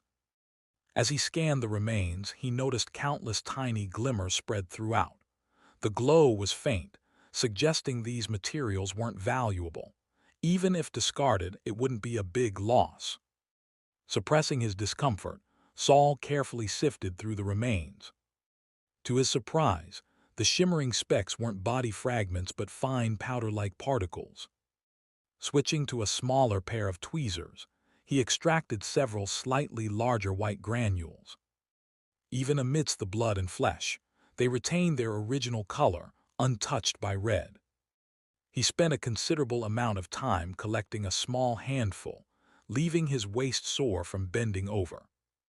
Keeping a few samples for himself, he wrapped the rest in parchment and stored them inside a small box on the long table behind him. As for the remaining body parts, he gathered the leather underneath and dumped everything into the large disposal container below, sealing the lid shut. The container seemed to have some odor-blocking function, as the room's blood scent immediately lessened. The transmission flame above the platform remained bright. More work. Saul pulled the lever and watched as the conveyor belt delivered his next guest. This time, it was a young girl no older than 5 or 6. Saul hesitated, a pang of discomfort welling up. How could there be such a small girl in the wizard tower? He had never heard of any wizard raising children here. Yet death was always impartial, showing no mercy based on age. Taking a deep breath, Saul steadied himself, using a semi-immersive meditation method to examine the body. Something off. She's not actually a little girl. Upon closer inspection, he made another discovery. Her teeth and bones don't match a child. Thanks to the Guild to Corpse refinement, Saul had learned how to identify such anomalies. She was likely an apprentice affected by some spell, altering her appearance to that of a child while retaining adult internal organs and bone structure. Though it felt unfair to the deceased, Saul couldn't help but feel a little relieved. He quickly finished the examination and disposed of the remaining parts. The transmission flame still shone brightly. Sigh, more work. His third guest had likely experienced a battle. Deep gashes from blades and axes covered the body, and a hole in the skull exposed the black conveyor belt beneath. By the time he finished, Saul glanced up. The light was still on. Seriously? He checked the time and found it was already 6:30 p.m. Half an hour wouldn't be enough for a thorough examination. But today's quota of submitted materials was already met. A quick, superficial check should suffice. The final guest arrived with a rumbling sound. A plump woman. She likely died from a curse, as countless thin cracks covered her skin. Yet no blood seeped from them. Using his meditative vision, Saul noticed countless translucent tongues extending from the cracks. They writhed like baby birds waiting for their mother to feed them, all turning toward him, waggling their soft forms. Saul reached out with his forceps, and the tongues swayed in response as if expecting food. A chill ran down his spine. Whatever these tongues were, he wanted nothing to do with them. Moreover, the body was largely intact. It seemed that the apprentices handling the first two examination stages had barely touched her. Saul turned to fetch a longer tool, but caught sight of the white crystals he had set aside. Picking up a small grain with his tweezers, he brought it near one of the cracks. This time, the nearest translucent tongues recoiled, retreating into the fissures as though fearing the crystal. Furthermore, as they withdrew, tiny glimmers appeared within the crack. This crystal, does it have an exorcising effect? Saul retracted the tweezers, and the tongues re-emerged. Without hesitation, he dropped the grain of crystal into the crack. SSSHH. A faint burning sound accompanied a wisp of green smoke. Saul instinctively stepped back, holding his breath. Fortunately, the smoke dissipated quickly, and his hardback showed no reaction. After waiting a moment, he returned to the body and cut open the now tongue-free crack, searching within. The crystal had disintegrated into powder, completely spent. But in its place, he extracted a tiny lump of flesh from the glowing spot. Using the crystal to destroy one tongue yields one flesh lump. The obvious choice is crystal. Turning back, he opened the box where he had stored the crystals. By the time he closed the lid, the handful of crystal fragments had transformed into a lone, pitiful flesh lump. Finally, the transmission flame dimmed. Saul organized his materials and looked up. 7:30 p.m. He had to leave the East Tower before 8 p.m. Grabbing his books and notes, he bolted out of the morgue. Hug! A shadow loomed before him, nearly causing a collision. But the other person stepped back just in time, leaving Saul stumbling forward. Sorry, Saul apologized, about to leave, but hesitated and turned back. Are you the senior apprentice in charge of the first morgue? The man had gray-white hair but no wrinkles. His half-lidded eyes gave him a perpetually drowsy look. M.H.M. His voice was calm, indifferent, as if disinterested in conversation. He merely hummed in acknowledgement and prepared to walk past Saul. Hem. The senior's gaze caught on the drawing in Saul's hand. Hem. He raised a finger and pointed at Saul's right hand. Saul looked down and saw what he was clutching, the three-dimensional coordinate compound rune diagram. Chapter 29, Minhehe. Damn! In his rush to leave, Saul had grabbed the item carelessly, exposing the side with the three-dimensional coordinate diagram. Tilde. This time the nasal sound took a turn, carrying a hint of pleading. A second-rank apprentice had seen something interesting. He didn't snatch it outright but simply expressed his desire. A very distinct expression of desire. Saul sighed inwardly and spoke in a low voice to the seemingly harmless and barely noticeable senior apprentice. "Senior, it's almost 8 o'clock. How about we discuss this back at the West Tower dorms?" A short and cheerful sound followed. Saul quickly made his way back to the West Tower, with the second-rank apprentice trailing closely behind. Silent, unnoticeable, like a ghost haunting his back. By the time Saul returned to the West Tower dormitories, most apprentices had already made their way back. It was an unspoken rule that few stayed outside in the East Tower past 8, but they didn't return too early. This was the busiest time in the West Tower dormitory area. Even some of the more established first-rank apprentices living on the 6th floor would come out for some fresh air. The reason? Too much pressure. Living in such a small wizard tower, those who hadn't reached the second rank rarely had the chance to step outside. After a full day of mentally exhausting studies, the moment they returned to the dorms was when they were both most fatigued and most relaxed. Saul had almost never seen apprentices like this, because every time he returned, he would go straight into his room, never lingering outside. But today seemed especially lively.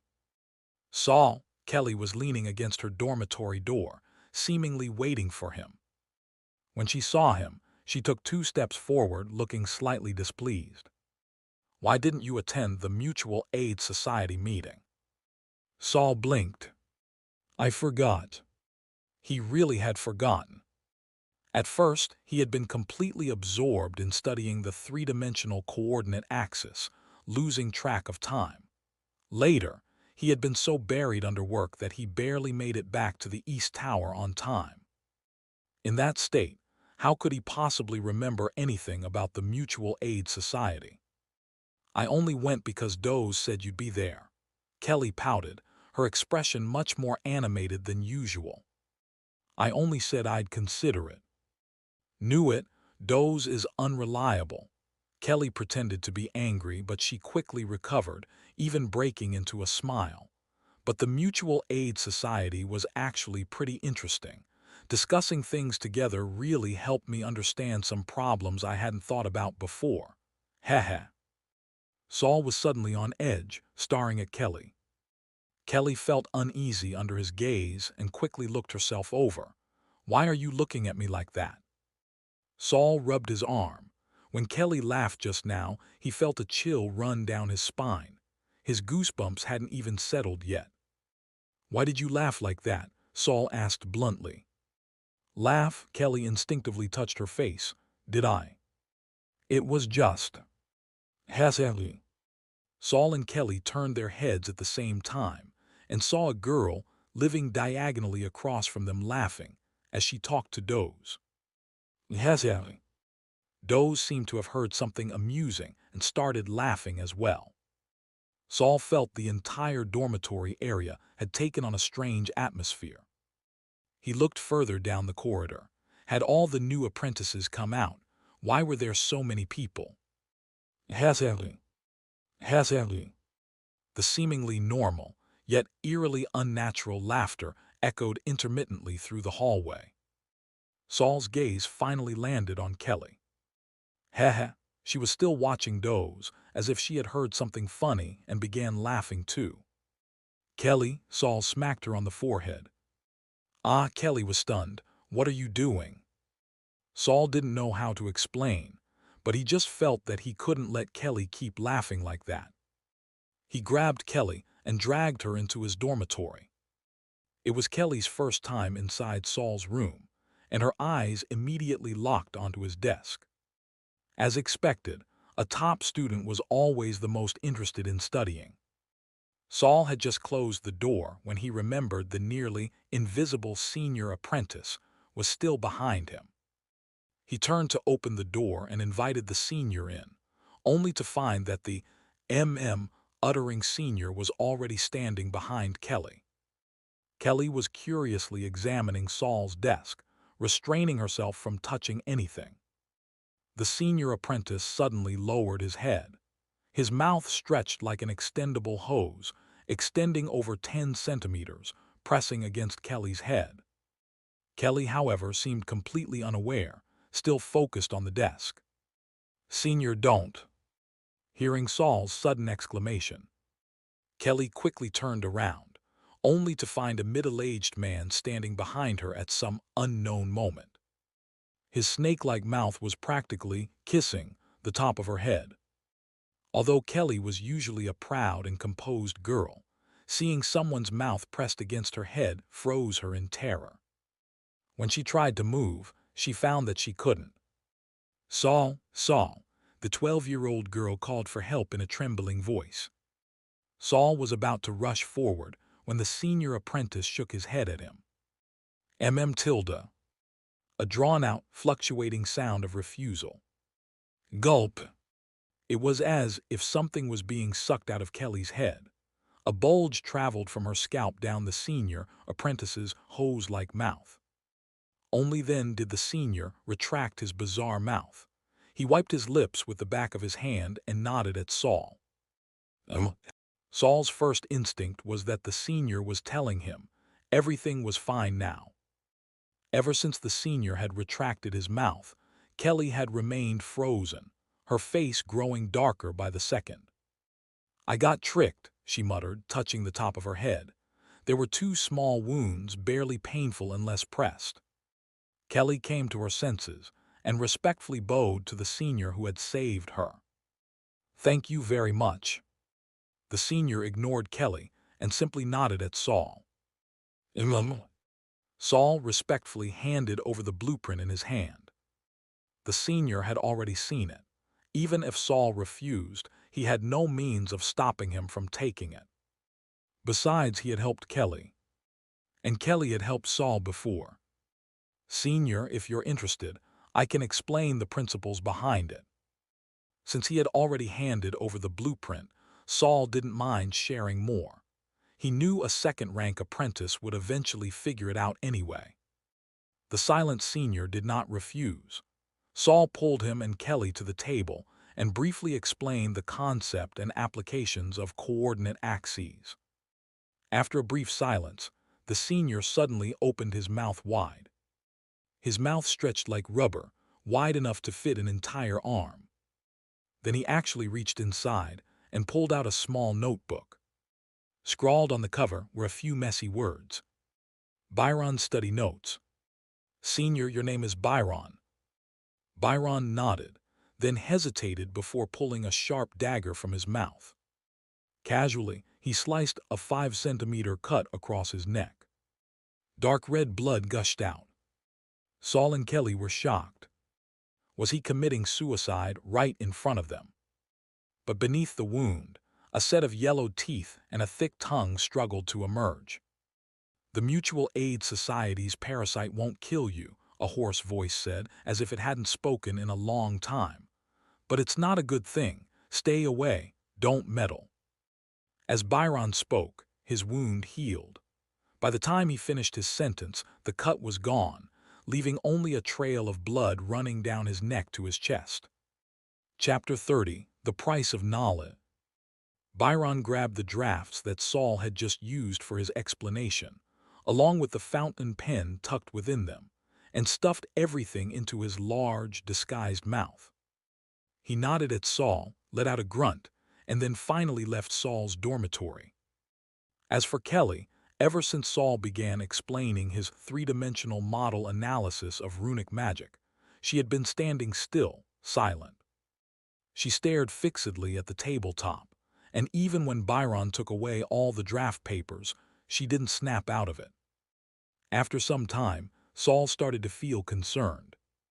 Could this be some kind of aftereffect from that parasite from the Mutual Aid Society? While Senior Byron said the parasite wasn't life-threatening, he never mentioned that it wouldn't damage the brain. Judging by the condition of those apprentices who had been parasitized, their minds were clearly not in great shape. Suddenly, Kelly moved. Like a gust of wind, she flung open Saul's door and dashed out. Before he could react, she had already stormed back in, clutching a pile of items in her arms. She kicked the door shut with her foot. Clatter! A bag landed on the table, producing a crisp, pleasant sound of things clashing inside. Then came a book and an object that looked like a hand grenade. These are all my magic crystals, and these two items are the most valuable things I brought with me. They're all yours. Kelly put her hands together and bowed deeply. Please explain it to me again. I didn't quite understand it just now. Saul didn't hesitate. He opened Kelly's money pouch and scooped up a handful with both hands. Quite a few magic crystals slipped through the gaps between his bone-white fingers. It felt like a waste, but Saul didn't want to pick them up. That would be too undignified. What's this? He pointed at the thin book on the table. This is a spellbook for the zero-tier fire element spell, Scorching Breath. A spellbook. Saul immediately picked it up but resisted the urge to open it. I have a copied version of this book. This one is the original, and it even includes the original owner's practice notes. Seeing Saul's excitement, Kelly felt a sense of pride and regained her usual haughty tone. But because it's one of the more powerful zero-tier spells, constructing the spell model requires learning 2 composite fire element runes. Just this spellbook alone is worth as much as what I taught you, Saul sighed.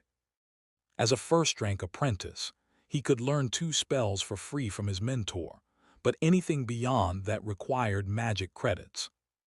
The stronger the spell, the more credits it costs. Saul hadn't expected Kelly to have something so valuable. He suddenly felt like he had taken too many magic crystals. However, Kelly didn't seem to think Saul had gotten the better deal at all. Instead, she eagerly introduced the third item. This is called Iron and Fire, a magical item. To use it, unscrew the back cover, pull out the fuse, and throw it within 5 seconds. It explodes either on impact or after 5 seconds, releasing sharp metal fragments that can pierce tough exteriors. Damn, it really was a hand grenade. Kelly's background in the outside world must be extraordinary. Otherwise, she wouldn't be carrying so many magic crystals, let alone possessing a spellbook and a magical item. I only taught you a single rune. Her generosity made Saul feel a tiny bit guilty. No, you taught me a method, a way of thinking, Kelly said seriously. Unfortunately, I don't have equivalent knowledge to trade with you right now, so I can only offer you these material items. Saul shook his head. That's fine, I like material items. When Kelly left, the hallways were already empty. Even during their downtime, everyone made sure to keep studying. Thinking of the eerie laughter that occasionally slipped from the mouths of new members of the Mutual Aid Society, Saul reminded himself once again, this wizarding world was filled with dangers. Seed wasn't the only one who could threaten his life. He had to remain vigilant at all times, no matter where he was. Sometimes, Saul found himself reminiscing about his past life. Although working as a corporate drone was stressful, at least it wasn't a matter of life and death. But with even his sleep time compressed, his moments of nostalgia were limited to just a few fleeting seconds when his mind wandered during study sessions. In the following days, Saul fully mastered the Dark Element composite rune and managed to obtain his first zero-tier spell from Kaz. The first 2 zero-tier spells were free, part of a mentor's compulsory education. But for a mentor to actually fulfill that duty, either they had to find you promising, or they needed to be in a good mood. Otherwise, you'd only get a cold dismissal. You don't even have your basics down, and you want to learn spells. Once again, Saul's spell choice surprised Kaz. He picked organ preservation. It was as if he had vowed to dedicate himself to the mortuary forever. Kaz was pleased. Without much effort, he passed the spell on to Saul. Aside from learning runes, Saul had been training his mental power as well. For that, he used the puppet doll he had borrowed. Each time he trained, he could hear its whispers for help, faint murmuring surrounding him and making his head spin. When the frantic, desperate "kill me" surfaced, Saul would immediately sever his connection to the puppet. Now that he had better control over his mental power, the puppet's influence on him was waning. As expected, getting stronger is the way to counter the strange and eerie. Saul placed the puppet face down on the table and returned to analyzing organ preservation. If I consider it from a scientific perspective, decomposition occurs because immune cells die and microorganisms continue their metabolic processes. So what's the actual principle behind this spell? Saul pulled out a blank notebook to record his research progress on the spell. For anything related to his past life knowledge, he used his previous world script, deliberately introducing homophonic or visually similar errors to obscure meaning. Maybe he was being paranoid, but in this wizarding world, people really could slice you open for research. Could organ preservation be some sort of micro-scale magic similar to dehydration or sterilization? Just like food, seal it and sterilize it, and it lasts much longer. Combining this with Kaz's explanations, Saul felt he was beginning to understand the spell. He set his notes aside, opened his cabinet, and retrieved 3 fresh organs he had cut from clients the previous day. Placing them on the table, he fixed his eyes on the first one and started constructing the spell's runic sequence with his mental power.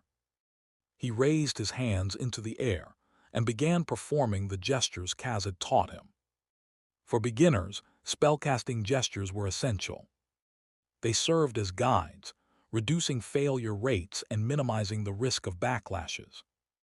Once a wizard became proficient, they could cast spells with one hand, or even without gestures at all.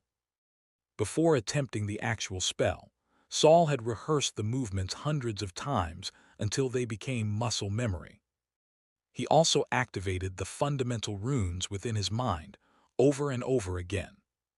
For composite runes, however, they consumed too much magic power, though after numerous adjustments, he had finally reached a point where a single one wouldn't completely drain him. Instead, he practiced drawing them to build familiarity. Yet despite all this preparation, Saul's first casting failed. His magic power fluctuated, and he had to take a moment to calm himself before continuing.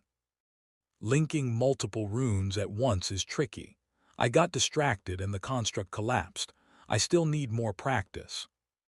Undeterred by his failure, Saul took out his crystal ball and immediately started meditating to restore his magic. 1 point. 2 points. 3 points. As the candle on the teleportation altar suddenly flared to life with a hiss, Saul finally succeeded.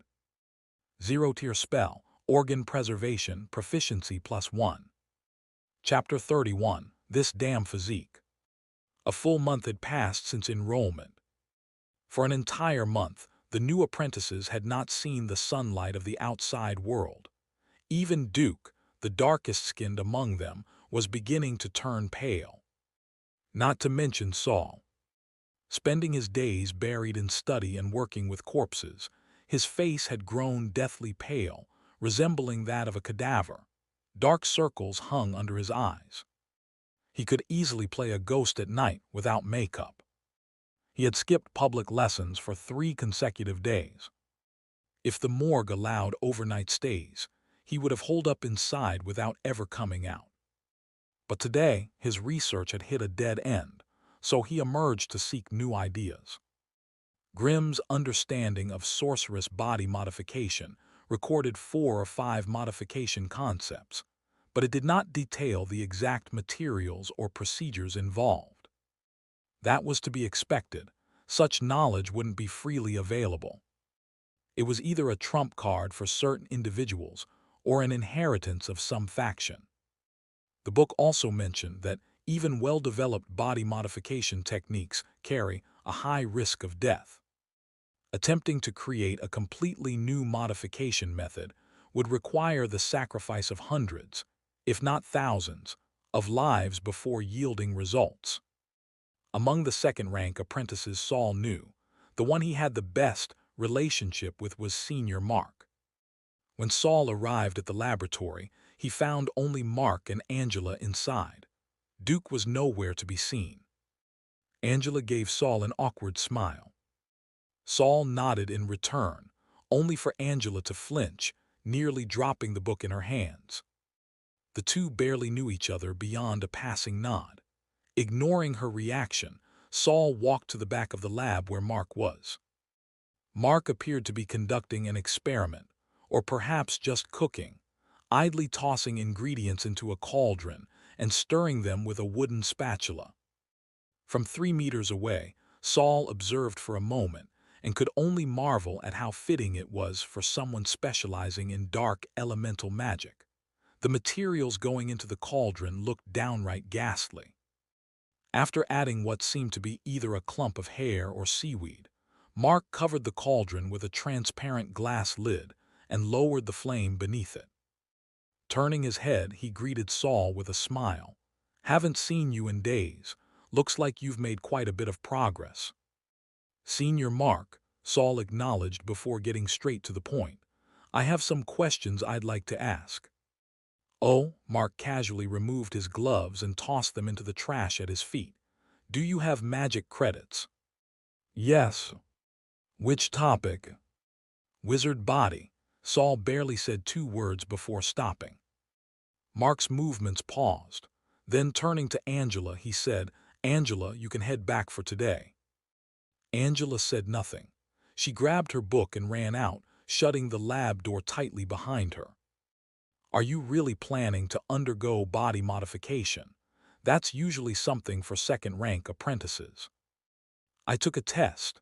My current magic power is only 4. If I don't undergo body modification, I won't pass the assessment in 3 months, and Kaz won't let me continue under him." After a month of meditation, Saul's magic power had only increased by 1 joule. At this rate, reaching 10 joules would take another 6 months. But he only had 2 months left. Mark stroked his chin. "Since the instructor assigned you to the morgue, he probably won't be as strict." "But he never said he would change the assessment criteria," Saul countered. "He wasn't willing to gamble on it." The hardcover book only gave death warnings when a life-threatening situation was imminent. If he found himself in a true dead-end scenario, no choice would save him, and the book's warnings would be meaningless. Like the night he nearly died in the lab. If not for Big Pink passing by, Saul wouldn't have survived. The whole ordeal had been harrowing, but it had also taught him a valuable lesson. Even in desperate situations, a slim chance of survival could exist, and his own efforts mattered. If he hadn't persisted in trying to save himself, he might not have lasted until Big Pink appeared. There are ways to increase magic power to 10 joules. "But Senior," Saul spread his hands, "I don't have that much money nor enough credits. More importantly, I don't have time." Mark scratched his chin. "So you've made up your mind, in that case." He extended a hand toward Saul. 2 credits, no magic crystals accepted. 3 credits, just earned from 20 days of hard work, were about to be cut down by 2. Saul exhaled. "Deal. Do we need to go to the registry first?" Mark withdrew his hand. "For anyone else, yes. But since it's you, I'll give you a half-hour credit advance." Half an hour? That meant 20 days of work for just 30 minutes of knowledge. Mark sat down. "Since you transcribed a book on body modification, you should already have some understanding. Do you have any ideas for modifying your own body? The cheapest and most accessible materials I have are corpses. So my modification plan is to extract components from these materials that can enhance elemental perception and magic power. Mark chuckled. No wonder you're starting to look more and more like a corpse. He then straightened up and spoke in a more serious tone. You were chosen to work in the morgue, which means you have a higher sensitivity to ghosts. If you modify yourself using corpse materials, do you know what will happen? Saul's eyes widened. You'll be more likely to encounter supernatural entities, and those ghosts will actively seek you out. So, he'd be more prone to seeing ghosts. Are there many ghosts in the wizard tower? Getting scared. Huh? Mark laughed at Saul's hesitation and answered, not many. Most are bound by various restrictions because they were created by wizards or high-level apprentices using certain spells. But even so, you could still end up entangled in all sorts of troubles. Most ghosts are lonely. They desperately seek out people who can see and hear them but who aren't a threat. I understand. As long as I grow stronger, I can fight back against ghosts. Saul raised his fist, his skeletal hand standing out conspicuously. Mark didn't seem comforted by Saul's small show of courage. Instead, he offered a final warning. Always maintain a sense of awe, Saul. Fear comes from the unknown. Horror is born from the unknown, and only the unknown is infinite. With that warning given, he didn't try to dissuade Saul further. Instead, he began explaining which corpse materials were suitable for body modification. Since he couldn't outright provide Saul with a body modification formula, Mark wasn't sure about the others, but Saul definitely couldn't afford it. He focused on precautions, which materials should never be combined, what reactions indicated potential danger, and other critical warnings. Finally, Mark recommended two primary materials, skin and bone. These had large surface areas, making it easier to engrave runes, thus aiding Saul in controlling the modification and ensuring better safety. Organs like the brain and eyes, however, were strictly off-limits. Without the strength of a third-rank apprentice, they would be nearly impossible to adapt to. As for me, Mark raised his right hand, and a slit opened in his palm. A long, crimson tongue stretched out over a meter, swaying before Saul as if it wanted to lick him. I spent a fortune to exchange for a high success rate body modification formula from the tower, then combined it with my unique physique. And back then, I was already a second-rank apprentice. Chapter 32. A responsible and conscientious colleague. As soon as the half-hour was up, Saul took his leave. Watching Saul's departing figure, Mark seemed a little lost in thought. Why do you think so highly of that brat? His palm split open again, revealing a tongue that flickered in and out, but it was a voice that spoke. Even the mentor has given him a chance, hasn't he? Besides, I want to see how far he can go. I've never seen a first-rank apprentice complete a body modification before. A swallowing sound came from the hand. Saul had no idea that someone, or something, was eyeing his body hungrily. He only knew that the knowledge he had gained from Mark was worth every bit of the 2 credits he had spent. Hesitation, fear. Heavy. Those didn't exist for him. Saul couldn't wait to verify his surging inspirations in the morgue. He hurried downstairs, but as he passed someone on the way, a hooded woman brushed past him. That beautiful jawline and those seductive red lips were all too familiar. Even though he hadn't seen her for over 20 days, Saul didn't feel the slightest bit of unfamiliarity. He gradually slowed his steps and turned to look back. Concha, however, didn't stop and soon disappeared around the bend of the slope. As they passed, she had signaled a single finger. Saul stood there for a long time.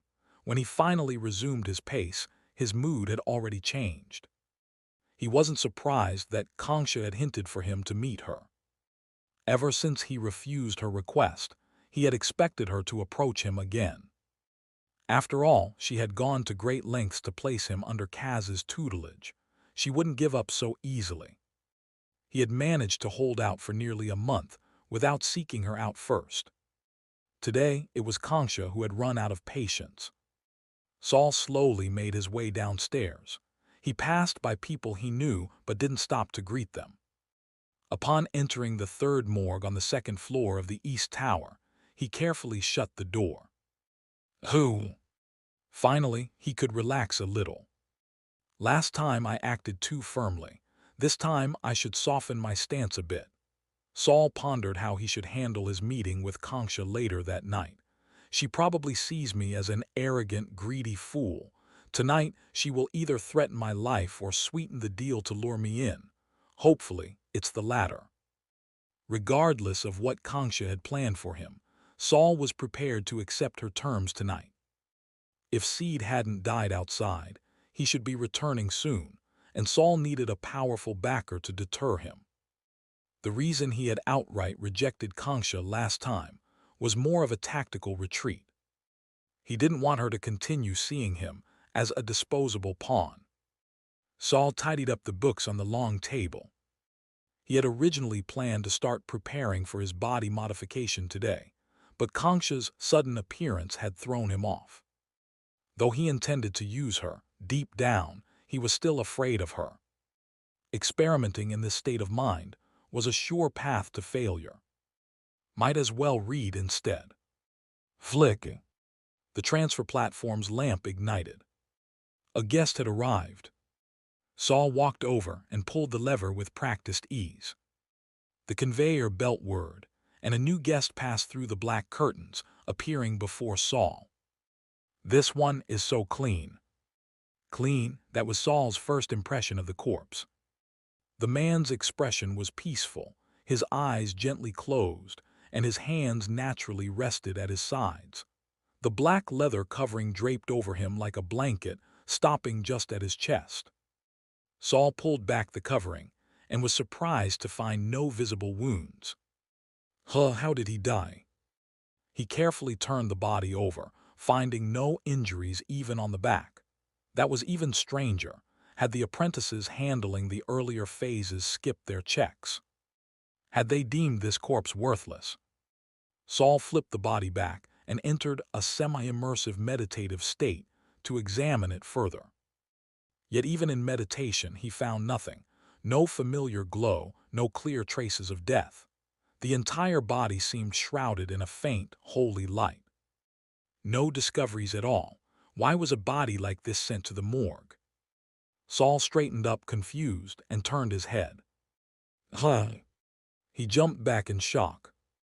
The corpse had opened its eyes and was looking at him with a calm expression. In truth, this wasn't the first time a body had suddenly opened its eyes in the morgue. He had simply been lost in thought and caught off guard. Recovering quickly, Saul stepped forward to gently close the man's eyelids. Rest in peace. In this tower, not even the living have rights, let alone the dead. Yet as soon as he closed them, the eyes stubbornly opened again. Fine, if that's what you prefer, I won't argue. Saul didn't bother fighting a dead man's whims and reached for a cloth to cover his face. Would you mind not blocking my sight? The corpse suddenly spoke. I'd like to see how I die. All right, talking corpses, he'd seen those before. But one speaking so rationally. That was a first. You're not dead. No heartbeat, no breath. He should be completely lifeless. Did wizards have some sort of suspended animation technique? The man lying on the conveyor belt smiled at Saul, with the warmth of an elder addressing a mischievous youth. This place is dangerous, child. What you think is good may not be good. What you think is bad may not be bad. What you believe to be alive may already be dead. And what you think is dead may still be alive. I am dead, and yet not dead, so please do not damage my body. Something wasn't right. Saul slipped a hand into his pocket, pressing it against a small paper packet. This thing is definitely strange. Maybe I should just toss it into the body storage crate. As he moved to lift the body, Russell, the hardbound book on his shoulder, suddenly flipped open. June 24, year 314 of the lunar calendar. Today, while handling a corpse, you met a kindred spirit. You had such an engaging conversation that you couldn't bear to harm him. You gently placed his body into the storage crate. Surprisingly, lying inside was quite comfortable. Happily, you closed your eyes. Saul's head shot up. The corpse on the conveyor belt was still smiling at him. His expression darkened as his fingers fumbled behind him, eventually settling on a tool he had never used before. A bone cleaver. He gripped the handle and slowly approached today's guest. What are you doing?" The guest's smile twisted. His eyes fixed on the blade and his limbs twitched as if ready to spring up at any moment.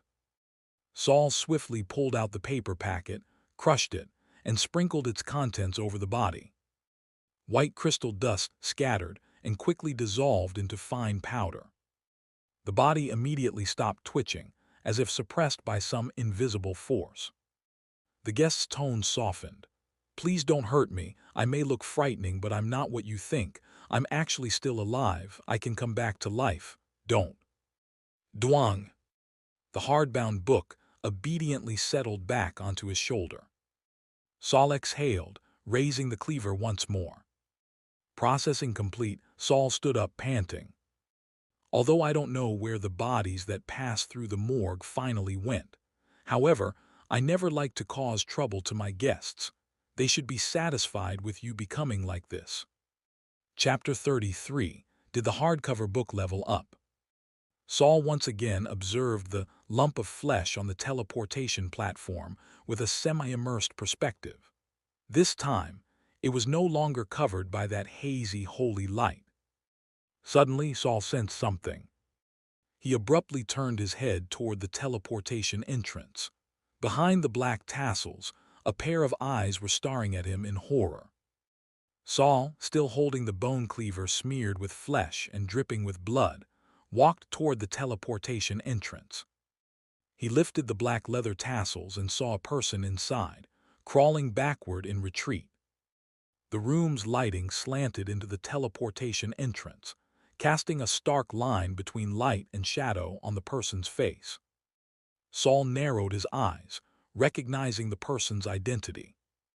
"Senior, this is our first meeting. Why don't you come over and have a chat?" "Ah, well, haha." Hayden glanced at the cleaver in Saul's right hand and swallowed nervously. I just thought that corpse looked a bit odd and wanted to check if you needed any help." Saul laughed. "Well, that's really kind of you. I'm actually quite busy here. Could you help me move it inside? Look at me." Saul gestured to his own small frame. "I'm young and weak. I can't lift something that heavy." Hayden's smile froze. He was just being polite. But seeing the cleaver still firmly gripped in Saul's right hand, he had no choice but to comply. Step by step, he crawled out of the teleportation entrance. "Haha, you're so small. Are you even 10 years old? Let me help you then." "Wait a moment." Saul suddenly tossed the cleaver back onto the workbench with a loud clang, then turned back to Hayden with a bright smile. "Senior, I was joking. Did you actually come over? Go back. This isn't a passage for the living. I can handle this work myself, otherwise my mentor might think I'm unfit for the job." "Ah, all right then, just call me if you need help." Hayden, stuck halfway out, had no choice but to retreat. Saul stood at the teleportation entrance, lifting the tassels as he coldly watched Hayden back away step by step until he returned to his room. The tassels on the other side fell, blocking the light that had been shining into the passage. The passage was about 3 meters long, about a meter in both width and height. Thick walls surrounded it, separating the two rooms. If not for this passage, the rooms would have been quite soundproof. Saul let the tassels fall and glanced up. The candlelight above the teleportation entrance had returned to its dim glow. His work for the day was done.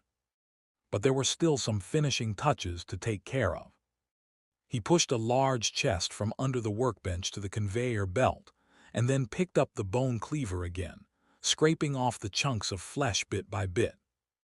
A round object rolled off the edge of the conveyor belt, bounced a few times on the floor, and finally came to rest at the door, stopped by the entrance. What was that? Saul gripped his cleaver and approached the door, ready to strike at any moment. Upon closer inspection, he realized that the object on the floor appeared to be an eyeball. With a rustling sound, the hardcover book flew up again, unfolding before Saul's eyes. He immediately went on full alert. June 25th, year 314 of the lunar calendar, clear skies. Today is quite a fine day. You dodged an attack from a cunning enemy, sent him where he belonged, and obtained a phantom sound eye. Strange, isn't it? Why can an eye speak? Or is it that you only think the eye is speaking? This time, Saul didn't fully understand what the hardcover book was saying. He didn't understand how he had died. An eye, an illusion. Would his eyes split open? Would his mouth disappear, or would it be sealed shut? Moreover, Saul noticed that for the first time, the hardcover book included a weather description after the date. He was sure this had never happened before. As Saul stood there, stiff and unsure of what to do, the hardcover book suddenly flew back to his left shoulder. But he hadn't done anything. Saul's eyes lit up. Could this not be a death prophecy but some kind of identification skill? He turned to the hardcover book on his left shoulder. "Buddy, did you level up?" Unfortunately, the hardcover book remained silent, completely ignoring him. "Si, you should really give yourself a description first." Even with this theory, Saul remained cautious. He tightened his grip on the cleaver and slowly approached the eyeball at the door. From the way the hardcover book had behaved, the message probably wasn't a death prophecy.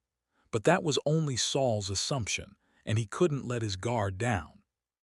Carefully, he squatted down, took out a small box, and used the back of his knife to nudge the eyeball into it. Even after sealing the box tightly, the hardcover book did not issue any further warnings. Saul stood up, excitement surging in his heart. Although he had dodged several death warnings before, his only reward had been surviving. He hadn't expected an actual item drop today. Too bad the hardcover book hadn't given him any hint about the eyeball before he noticed its anomaly. Would it be able to upgrade again in the future, maybe even turn into an active radar? Setting aside his fantasies about the hardcover book, Saul adjusted his facial muscles to appear more solemn. Then he picked up his bone cleaver and pushed open the door to the corpse chamber. Since arriving on the second floor of the East Tower, he had never explored the deeper parts of the corridor. As he walked down the corridor, he noticed it was still curved, though at a gentler angle than on the 10th floor. The lighting on the second floor always seemed dimmer than in other places, and the farther he walked, the darker it became. At the corridor's end lay complete darkness. Saul couldn't make out what was hidden beyond the shadows. After a dozen more steps, a second crimson door appeared. This should be the corpse chamber, where the senior responsible for the second stage of processing worked. Saul stepped forward and knocked. After a long pause, a voice finally responded. The door opened slightly. Hayden's face appeared behind the gap, his body blocking the view of the room's interior. "Senior, sorry to disturb you. My name is Saul. I joined as an apprentice a month ago. I'm so rude for not knowing your name." "I'm Hayden." His hand remained firmly pressed against the door as if ready to slam it shut at any moment. "I became a first-rank apprentice much earlier than you. What do you want?" "I wanted to ask, Senior Hayden, when you were handling that corpse earlier, did anything seem off to you?" Hayden shuffled uncomfortably. "Oh, that? Well, I did think it was a little strange, but I didn't see anything particularly wrong or valuable, so I sent it over to you. Haha, you seem to be handling it just fine." What? Saul stared at him without blinking until Hayden averted his gaze, muttering, "Well, Maybe I was mistaken. Saul forced a stiff smile. Then I'll be counting on you in the future, Senior. Leaving Hayden behind, he continued toward the first corpse chamber. As soon as Saul was out of sight, Hayden shut the door and muttered darkly, "Why am I afraid of some new apprentice?" Then his expression changed again, and he nervously rubbed his hands. No need for conflict. There's still time to deal with him later. Meanwhile, Saul placed his cleaver in the corridor's shadows. He needed it for Hayden, but it wouldn't be appropriate when meeting Senior Byron. He smoothed his face, his somber expression shifting to one of refined courtesy. Knock, knock, knock. The crimson door slowly opened, spilling warm light from within. A woman, only half a head taller than Saul, stood in the doorway. Saul hesitated. "I was looking for Senior Byron. May I ask who you are?" The woman, her eyes half-lidded, spoke in a flat tone. "Byron has reached the age to leave the tower. He's packing up." Leave the tower? Saul forgot his original purpose, startled. Do we have to leave at a certain age? Chapter 34. You are what you eat. He's already 29. The woman shrugged. If you don't become a third-rank apprentice by 30, there's no hope left. The tower master won't support failures. Apprentices over 30 must leave the tower within a month. If you want to find him, go to dorm 1016. After saying this, she tried to shut the door. Wait, Saul quickly blocked the door with his hand. Excuse me, Senior, were you the one who dealt with the body without wounds today? The woman seemed impatient. Yes, so what? That body was a bit strange. She coldly mocked. I've already dealt with the dangers of it. The rest is your job. Without waiting for Saul to respond, she pushed the door to close. At the last moment, Saul quickly withdrew his hand. He stood outside the door, deep in thought. Sure enough, the first step in the morgue is a sort of exorcism. The second and my third steps are for collecting materials.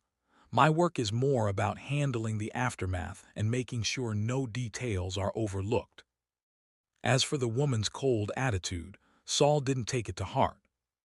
Most people in the Wizard Tower were incredibly indifferent. Rather than expecting others' goodwill, it's better to make yourself stronger and let others fear you. Saul took 2 steps back, picked up the bone cleaver from the ground, and slowly walked back to his workstation. Today, I learned something important. He wiped the blood off his hands. If I don't become a third-rank apprentice by 30, I'm finished. I'm 12 now, so I have 18 years. That's too far away. I should just focus on passing the 3rd month's test first. If he couldn't pass the test, or if he couldn't deal with the ever-present seed, then all future plans would amount to nothing. Time passed, and by 7 p.m. the blue hourglass had run out. Saul returned to his dorm and waited for Kanksha. He sat on his bed, elbows resting on his knees, hands clasped tightly in front of him. His pale skin and bone structure were visible. One hand was cold to the touch, the other numb. He thought that today, he would finally find out what Kanksha really wanted him to do. What were all these arrangements for? At 1 a.m., Saul vaguely heard sounds outside the door. He went to open it and saw Kanksha, hooded, standing at the door. She was wearing a soft, robe-like dress, still exuding that seductive charm, standing there like a landlord who might suddenly come to surprise you.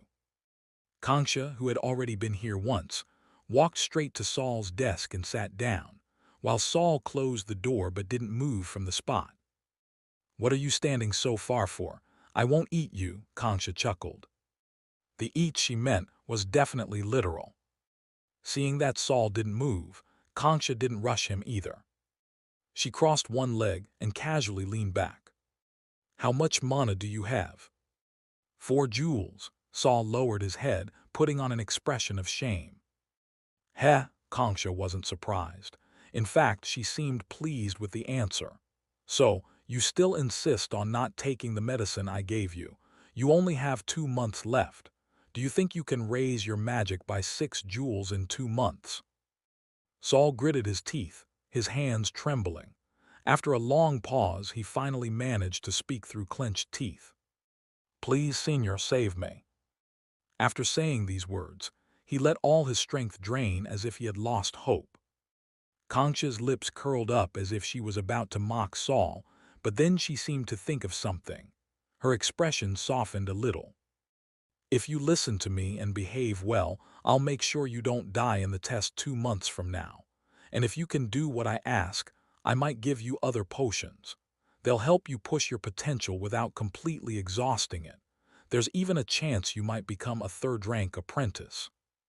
Saul suddenly looked up, his eyes shining with renewed hope. Really, Senior? Concha smiled again, her expression gentler. What, you don't want to become a true wizard anymore? Saul lowered his head, his cheeks flushing. I already know how hard it is to become a true wizard. I just want to become a third-rank apprentice before I turn 30, so I won't be kicked out of the wizard tower. Hearing this, Concha's expression flickered. A third-rank apprentice, of course. You must become a third-rank apprentice before 30. I didn't expect you'd know about this. Noticing something off with the Concha's mood, Saul quickly glanced up before immediately looking down again, continuing to act as if he had already resigned himself. Concha was currently a second-rank apprentice, and she didn't look like a young girl in her teens. Could it be that she was also desperately trying to become a third-rank apprentice? Concha snapped out of her thoughts. She took out a small vial and threw it in front of Saul. Saul didn't check it right away but hastily grabbed it, almost dropping it. This is the first potion. It only lasts a month, so you must drink it all within that time. After taking it, your meditation speed will greatly increase, allowing you to reach about 7 jewels of magic before the test. The night before the test, I'll come back and give you the second potion. The second potion will temporarily raise your magic by 3 jewels. You'll definitely pass the test the next day. Remember, this is your last chance. Saul held the vial. The liquid inside was clear, like pure water. Can I ask what's the name of this potion? Concha laughed. Even if I told you all the ingredients, you wouldn't be able to make it yourself. But what Concha didn't know was that, although she didn't tell Saul, he still found out in another way. June 25, year 314 of the lunar calendar. Sunny. Today is a good day. You obtained a bottle of Elemental Fairy's Ultimate Filth. Gross, are you really going to drink this? Fine, as a wizard, nothing's off limits. Drink 1 drop and your magic will recover quickly. Drink a whole bottle and your magic will skyrocket. Wait, drink a whole bottle. In 3 years, you'll become excellent magical material. Saul stared at the last line in the hardcover book, his eyelids twitching. He deliberately made a troubled expression, scratched his nose, and asked again. So, what do I need to do before I can get the second potion, Senior? Concha sighed, stood up, and pressed her hands on her knees. She walked in front of Saul and with a delicate white hand, lightly traced Saul's cheek. The cloudy liquid in the glass skull spilled forward, and countless eyeballs appeared, sticking to the glass, all staring intently at Saul. I need the brain of a first-rank apprentice, preferably a second-rank apprentice. Chapter 35, Zoning Out. To be honest, with how Senior Concha looked, Saul felt she probably didn't even need a brain. He hurriedly lowered his head, afraid she'd think he was mocking her. Do you remember? Concha's grip on Saul's shoulders tightened slightly. Saul immediately broke out in a cold sweat from the pain. Why, yes, I remember, he stammered quickly. Concha finally let go. Good. Remember, at least 1 first-rank apprentice's brain per month. But what if there aren't that many first-rank apprentice corpses? Concha looked down on Saul from above. The tenderness from earlier was completely gone, revealing a side of her she hadn't bothered to hide. Then you'll have to figure it out yourself. And remember, if the quota isn't met, I won't give you the second potion." She turned and walked away, leaving Saul with a small vial of potion. It was stored in a glass bottle, sealed with a cork, the cork covered by a scrap of leather tied tight with silk thread, like it was afraid to leak. But the first thing Saul did after she left was painstakingly pry the stopper off. The potion was clear, and when shaken, it produced some bubbles. With a serious expression, Saul leaned in and gave it a gentle sniff. A faint metallic scent. Not exactly a foul. He quickly sealed the bottle again, rewrapping the leather around the mouth. Something stirred in his heart, and he sat down at once to begin meditating. After a while, Saul opened his eyes. My meditation efficiency increased. Just a bit, but because I have so little magic, the difference is really obvious. It definitely improved. He stared at the vial on the table in disbelief. Just from smelling it, he could already feel its effects. This stuff was incredible. If it worked like Concha said, swallowing it in one go and sleeping for a full day, wouldn't he become a walking elemental particle vacuum? But the price was enormous. The hardcover book had warned him. If he drank it all, in 3 years he'd become someone else's casting material. What would he even be by then? A lump of magically rich dead flesh, or a walking corpse? And yet Senior Concha expected him to finish it all within a month. Expressionless, Saul carefully tucked the vial close to his chest. Even without the hardcover book's warning, he had zero intention of drinking it. Keeping it served two purposes. One, to reassure Concha. After all, he still planned on clinging to that long, pale leg of hers to deal with Seed. And two, the potion's insane potency made him want to study it more. It was just a shame it only had a 1-month shelf life. "Maybe the hardcover book can help me make some improvements," Saul muttered, still unwilling to let go of the massive gains the potion offered. A miracle drug that boosts meditation efficiency with just a sniff. Wait, just a sniff works. Saul fell into deep thought. The next day, Saul showed up at the public classroom with dark circles under his eyes, only to run into Kelly, who looked just as sleep-deprived. They exchanged a glance and, with silent understanding, chose not to comment on each other's appearance. They walked in sync, moved in sync, and sat down together in their usual corner. The moment they sat, Kelly suddenly yawned. Tears squeezed from the corners of her eyes, only to be mercilessly wiped away with the back of her hand. "You look exhausted. Did you stay up all night again?" Saul asked, though he wasn't in much of a position to criticize. "I just feel the pressure of time. Those bad people won't wait around for us to grow stronger." By bad people, Kelly meant the Mutual Aid Society, the group that had done something to her just days ago, making her act strangely. She'd always been proud, the fastest learner of this year's new apprentices. Except for Saul, whose progress was hard to gauge, Kelly considered herself extremely diligent. But ever since that incident with the Mutual Aid Society, where something parasitic had taken hold of her without her even noticing, Kelly realized how laughable it was to only compare herself to her peers. Even a slight difference in rank could mean the gap between predator and prey. Weakness was a sin. If you only watched your footing while climbing a steep mountain, you'd never see the giant boulder falling from above. So she worked even harder. If anyone could embody the essence of grind and hustle, it was Kelly. Saul didn't know the full extent of Kelly's determination, but he knew how proud she was. What happened at the Mutual Aid Society had hurt her pride so deeply, she had no choice but to bow her head. But he also knew that, while Kelly was still just a little girl, she wasn't the type to be broken by a single setback. "Have you noticed?" Kelly said in a low voice, eyes locked on one corner of the classroom. "They don't seem to be acting strange anymore." Saul kept his head down reading, but his eyes flicked up for a quick glance. In the front corner of the room, Doze and Rocky still sat next to Duke, chatting with a girl in the row behind. Kelly said the girl's name was Jenna. She once tried to invite Saul to the Mutual Aid Society, but he'd shut her down before she could even speak. Jenna still looked a little shy, but you could tell she enjoyed being surrounded by boys. Saul only glanced for a second, but it was enough to see that Duke seemed distracted. Doze was smug as ever, and Rocky, probably the spineless one, looked positively dazzled every time his eyes landed on Jenna. Ah, youth.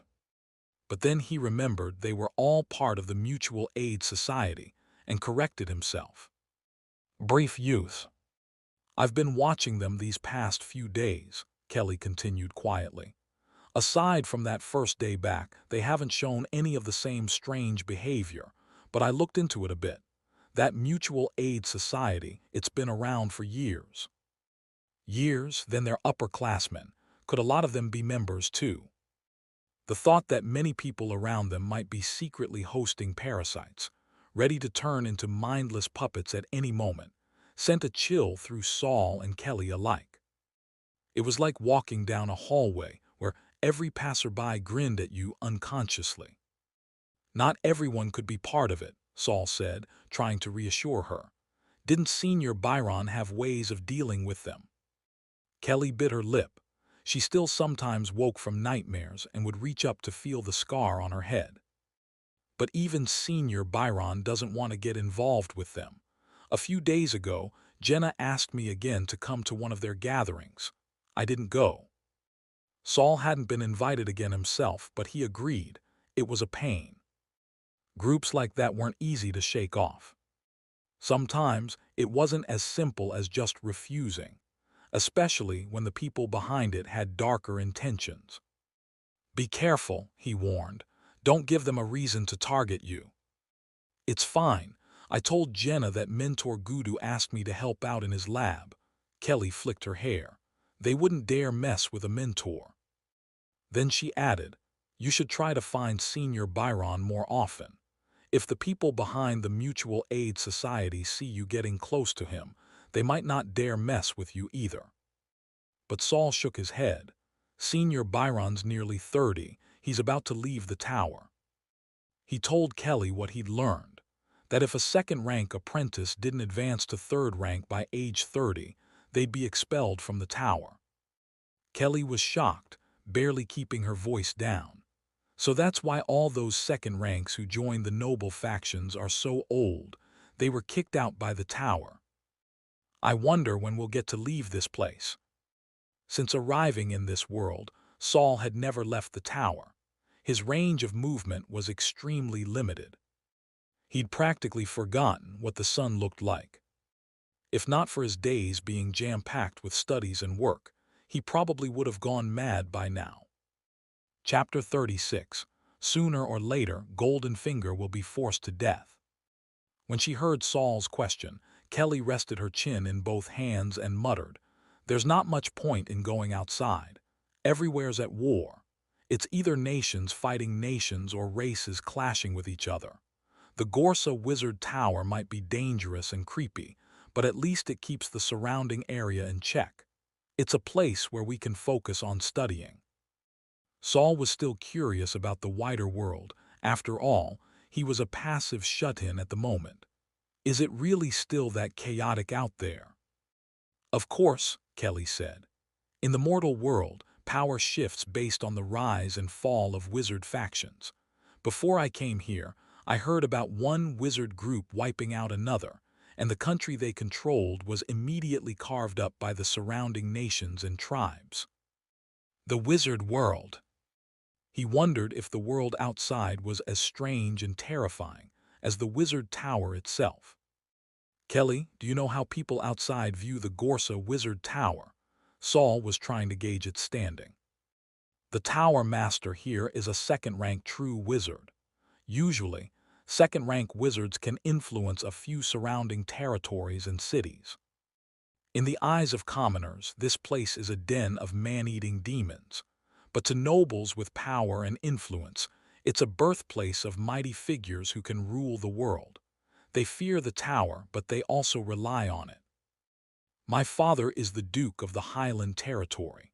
He only inherited the title because my grandfather was a second-rank wizard apprentice. That's why the Highland Territory didn't go to my father's cousin, but to my father instead. So Kelly was a duke's daughter. No wonder she'd brought so many magic crystals and treasures when she arrived. When my father inherited the dukedom, he immediately started having children like crazy. Every time one was born, he'd test them for wizard aptitude. If they didn't have it, he'd toss them somewhere random to be raised.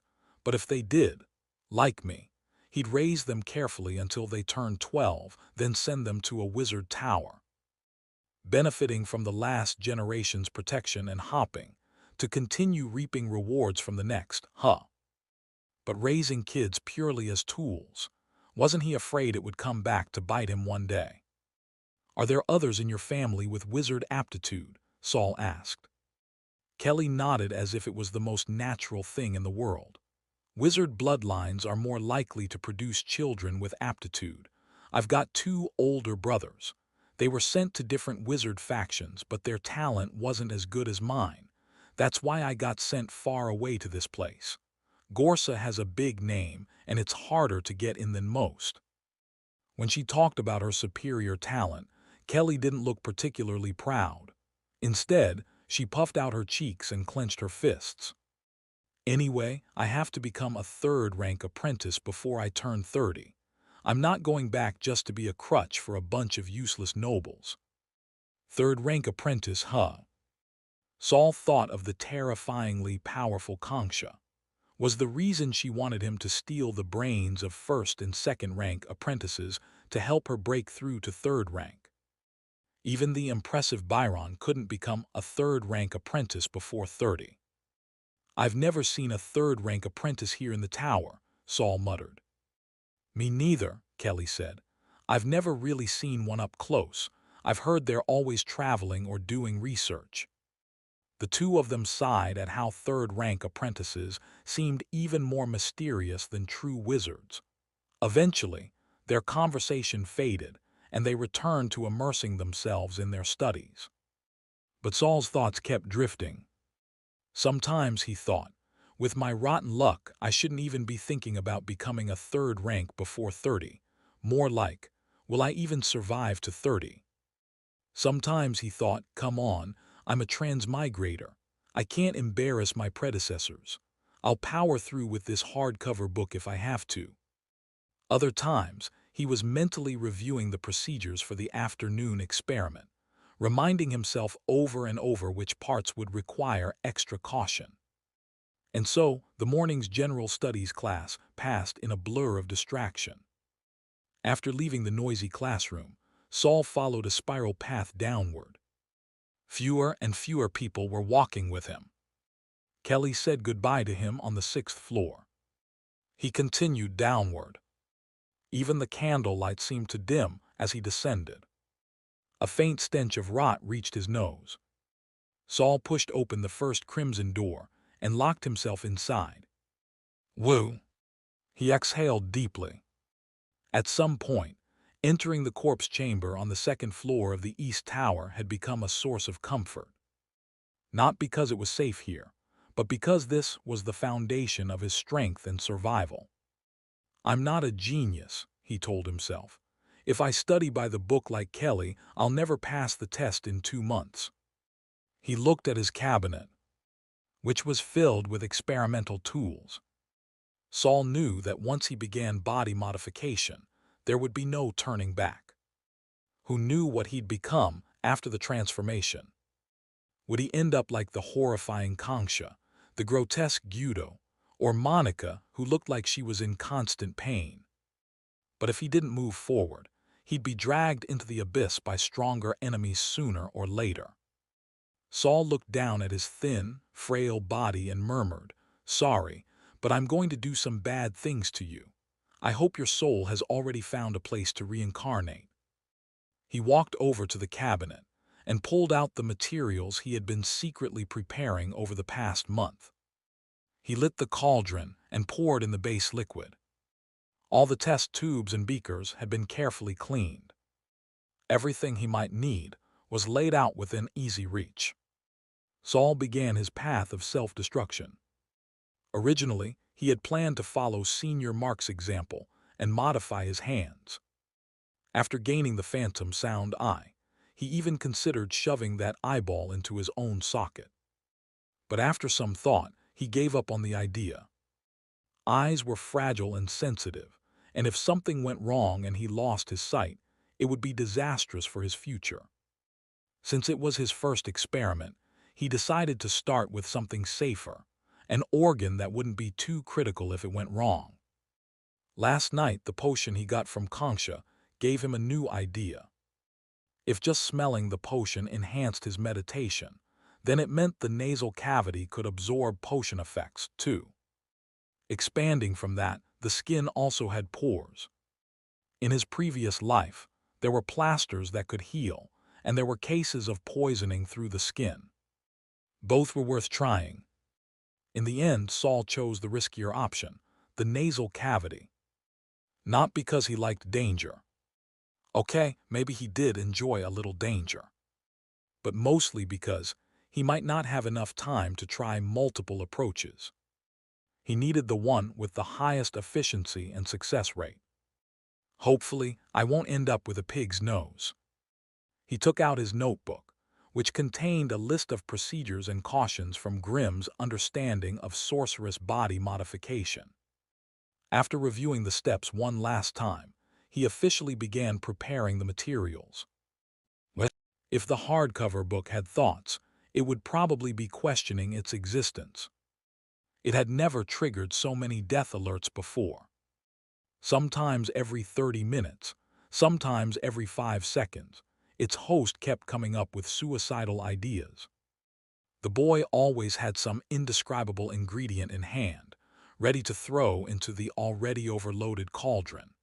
Even when the book stopped him in time, he'd immediately switch to another equally reckless plan. You died. You died. You died. You died a horrible, mangled death. Saul, yeah, I get it, my bad. Saul, I'm not changing. If the hardcover book had known it would end up as a sensitivity tester, it would have begged its former owner to install a daily limit of 3 death warnings. Instead of being repeatedly abused by this clueless, fearless little maniac. Chinese letter, tilde, this golden finger was never meant to deal with this kind of madness. Chapter 37, Pleased to meet you. Don't let the door hit you. When Saul noticed that no matter what material he picked up, the hardcover book would only show a single word, death, he knew it. He had reached the limit. Not the book's limit, but the cauldron's. Even with the naked eye, he could clearly see the thick, sticky violet slurry occasionally bubble, churning up a few vaguely familiar organs that quickly sank back down again. Like a drowning man struggling endlessly, only to succumb beneath the surface and become a mess of bones and sludge. With a somber expression, Saul grabbed the handle of the cauldron and dumped its contents into the large corpse bin. The bin provided by the wizard tower was quite the marvel. No matter how much a corpse might twitch or thrash, the moment it was tossed inside, it went as quiet as a lamb. Saul watched as the concoction began to react with the guests in the bin, forming some sort of indescribable chemical reaction. Before the smoke could spread, he quickly slammed the lid shut. He straightened up and looked at the mildly twitching container, shaking his head with a sigh. As expected, with my current meager knowledge of wizardry, trying to succeed through dumb luck was a long shot. Or maybe anything involving olfactory modification is just beyond my understanding for now. Should I try a different direction? He turned to look at the remaining materials on the lab bench, estimating he still had enough left to ruin a few more attempts. In the corner of the workbench lay a book filled with pages of handwritten notes. Written in Saul's former life's language, it cataloged the countless ways to die mentioned by the hardcover book during experimentation. Saul carefully analyzed and categorized each recorded cause of death to reverse engineer the traits of the materials used and their potential effects in potion making. He refined his direction through constant deduction and summary. It was a classic case of working backward from the result to uncover the process, a method no other wizard would even dare to imagine. Flick! The sound of candle lighting interrupted Saul's train of thought. He sighed, rolled up his sleeves again, and shook himself back into focus. As painful as it was to have a stroke of inspiration interrupted, customers meant one thing: an ongoing supply of experimental materials. Research was often dull and monotonous, especially when you didn't understand the fundamentals of what you were doing. After 5 long days of monotony, Saul finally welcomed a new guest on the 6th, a first-rank apprentice. This one wasn't a new student. Saul had never seen him before and had no idea how he died so suddenly, his eyes wide with helpless terror as they stared upward.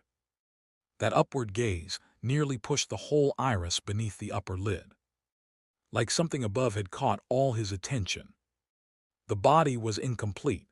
The senior, Hayden, who handled the prior step of the process, was usually meticulous, which meant Saul's harvest this time was lacking. After checking and finding little of use, Saul had to make do with the head. He stored the harvested organs in a box of just the right size. Then, using the pale yellow leather Concha had given him, he wrapped the whole box and set it aside. As for the rest of the guests, into the corpse bin it went. When it came time to clock out, Saul stood at the doorway, nervously peeking out with the tightly wrapped box in his arms. This was the first time he'd taken a corpse out of the morgue. Even with Concha's guarantee, he was still on edge. Rules at the Wizard Tower didn't always matter, so long as no one found out. Someone like Concha, with her strength, wouldn't need to scavenge corpses to get her hands on a first-rank apprentice's brain. She could create a few herself any time she wanted. Yet she had gone to great lengths to plant Saul in the morgue, just for 1 brain a month. Clearly, the tower valued its apprentices. Sneaking off a few was one thing, but do it too much, and the price would be too much. If I can't smuggle the material out, I'll just leave it in the morgue for Concha to collect later. The servants never touch anything outside the workstation anyway, he reassured himself. Always have a fallback before you fail. Clutching the box, Saul quietly stepped out of the morgue. To avoid running into any senior colleagues or students, he had deliberately waited until nearly 8 to leave. The hallway lights were dimmer now than in the afternoon. Even the flickering candle flames seemed to be urging him to hurry. At the end of the hallway, Saul spotted a hulking figure slumped against the wall like a corpse. He stepped forward. The man's nose twitched. Saul instinctively hugged the box closer, ready to flee. The man turned his face toward Saul, nostrils flaring again. Silence. Saul could hear his own breathing. Then the man moved. Using one hand to brace himself, he slowly stood. Though stood might not be the right word. It was more like he rose while keeping his head low, shoulders hunched, careful not to bump his skull on the ceiling. Even though blind, the man walked straight toward Saul's position. This is bad. Saul backed up until his back pressed against the cold stone wall. A numbing sensation crept into his gut. Busted. Why didn't the book warn me? If getting caught wasn't fatal, maybe I could avoid punishment by returning the stuff now. He glanced at the crimson door not far away, considering whether to just put the box back. Maybe they'd go easy on him. But then the man changed direction. Just as Saul lifted one foot, he hesitated and set it back down. The man squeezed into the morgue, stopping precisely at the workstation and dragging out the corpse bin from underneath. The heavy container looked like a foam prop in his hand. Without bumping into anything, The giant smoothly exited the morgue. Right turn. Saul stood there silently, watching the man walk into the pitch-dark hallway, holding the bin like it was nothing. His heavy footsteps echoed, then faded away. Time to go. He was in the clear. Snapping out of it, Saul realized it was late and bolted with the box in his arms. The East Tower was dangerous for a first-rank apprentice, especially someone like him, who only knew 2 weak Tier 0 spells and had little means of self-defense. The closest path between the East and West Towers was on the 5th floor. As he ran, something started to feel off. He only needed to circle 3 times to get from the 2nd to the 5th floor. But hadn't he been running for a long time without turning? Unease crept into his chest, but he didn't dare stop. His head felt heavy, his balance was off, he was on the verge of toppling over. It felt like something had emerged from the crown of his head, growing into a swaying mass that threw off his center of gravity. Saul tried to look up but froze. He thought of that apprentice from earlier, the one whose eyes had strained upward, as if to glimpse something on top of his own head. Saul skidded to a halt, and as he stopped, something swung quickly in front of his face. A smooth forehead, a glimpse of eyes, something dangling down, then snapping back up from tension. What the hell is on my head? Of course, the Wizard Tower had no love for him. While others might walk by the river without getting wet, he was the kind who'd fall in first thing. His mental talent had given him the means to survive, but also placed him on the edge of death. He slowly lifted one hand. Fingers passed his brow, but stopped midair. What if I actually touch something? He withdrew his hand. Keeping his head still, he glanced at the hardcover book. Can you respond to something? No response. The tension drained from him. No reaction from the book. Nice tilde. Still clutching the box, even though he suspected the culprit was inside it, Saul didn't loosen his grip. He walked steadily to the wall and calculated the distance. Nice to meet you. With clenched teeth and fury in his voice, he gave a sudden 90-degree bow toward the wall. His figure blurred into motion. Thunk! Something slammed hard into the wall. Splayet! Followed by the unmistakable sound of something wet shattering. Saul stood upright again, cold liquid dripping down his head. It felt like someone had squirted shampoo directly onto his scalp. Freezing. Slowly trickling down. Expression blank, he wiped a thick smear from his forehead to keep the slime out of his eyes. Don't let the door hit you on the way out. Chapter 38, Discovering a Blind Spot. Covered in slime and clutching the box in his arms, Saul continued ascending. Perhaps he'd broken some illusion because he suddenly realized he'd already reached the 6th floor of the East Tower. To his left was the same runic wall that had once left all the newcomers dizzy and disoriented. Even with his current mental strength, Saul didn't dare look too long. He wasn't sure why the previously blurry world had suddenly become clear again, but only now did he notice a stinging pain on his forehead. Probably from bowing too hard in front of the wall earlier, scraping his skin a bit. Wound the enemy for 100, lost 0.1 myself. Worth it. Then another serious thought crossed his mind. Gotta get back and shower fast. Who knows if this stuff's gonna cause an infection? But he had to deliver what was in his arms to Concha first. No way was Saul sleeping with a severed head beside him.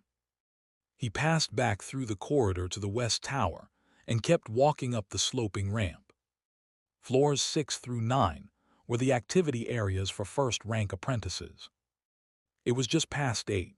The East Tower was as silent as a grave, but the West Tower still buzzed with some life. Some people noticed Saul trudging upward and began whispering softly.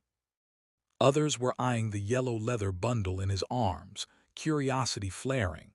But thanks to Saul's current reputation, no one dared to approach. Saul ignored the stares around him and walked on, step by steady step. Once he left the first-rank area, the 10th floor, home to second-rank apprentices, fell into silence again. No one lingered in the corridors, chatting or exchanging insights from the day. The dormitory doors lining the hall were all shut tight, no matter the hour. Saul tilted his head slightly. He still remembered when he'd been a servant, coming here to clean the halls. The crying behind the doors, the scattered garbage, and that puddle of blood. That puddle had changed his life. But before Saul could sink further into thought, a faint sound echoed from ahead. He snapped back to attention and looked up the slope. At the bend leading to the 12th floor, just where the shadows grew thick, a pair of black leather boots appeared. Who knew how long the person had been standing there? Saul didn't stop walking, only raised his guard as he moved forward, his gaze slowly trailing up from the boots. A man emerged from the shadows at the bend. It was Seed, who had been away from the tower for over a month. He stared silently at Saul, shadows clouding his eyes. But as Saul approached, Seed's lips suddenly curled into a cold, exaggerated smile. "Seeing your senior and not even offering a greeting." "Hello, senior," Saul greeted dutifully, even bowing slightly. Seed hadn't expected Saul to be so obedient, so unlike the terrified kid from a month ago, the one who had nearly been killed by him in panic. After offering his greeting, Saul kept walking calmly. His face wore a polite smile, but internally he was on high alert. The two passed close, nearly brushing shoulders. You really think the mentor cares about a first-rank rookie's life?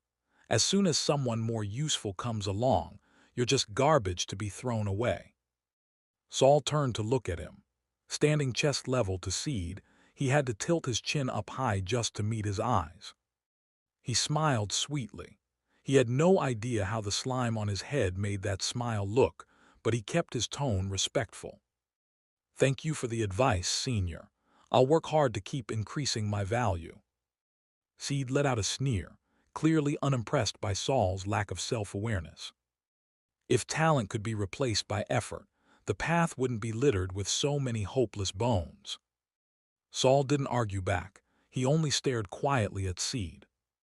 Is he going to attack me directly? It's not that late, no one's around. It's a good chance.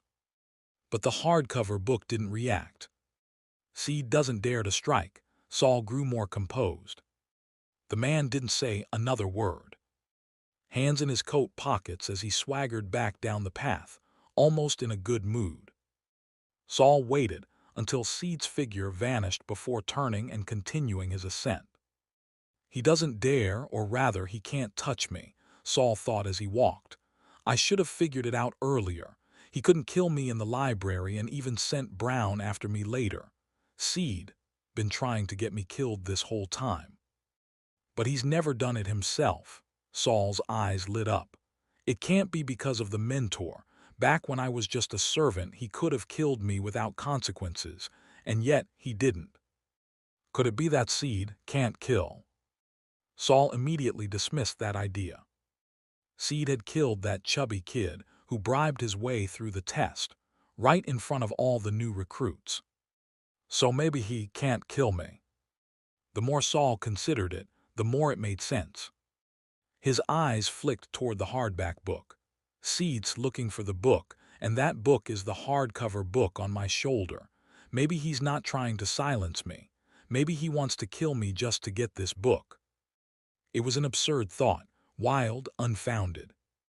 But it would explain Seed's bizarre behavior all this time. He wanted Saul dead, but refused to do the deed himself. Saul stopped walking, staring dazedly at the small bundle in his hands, mind drifting far away. Tonight had been the perfect chance for Seed.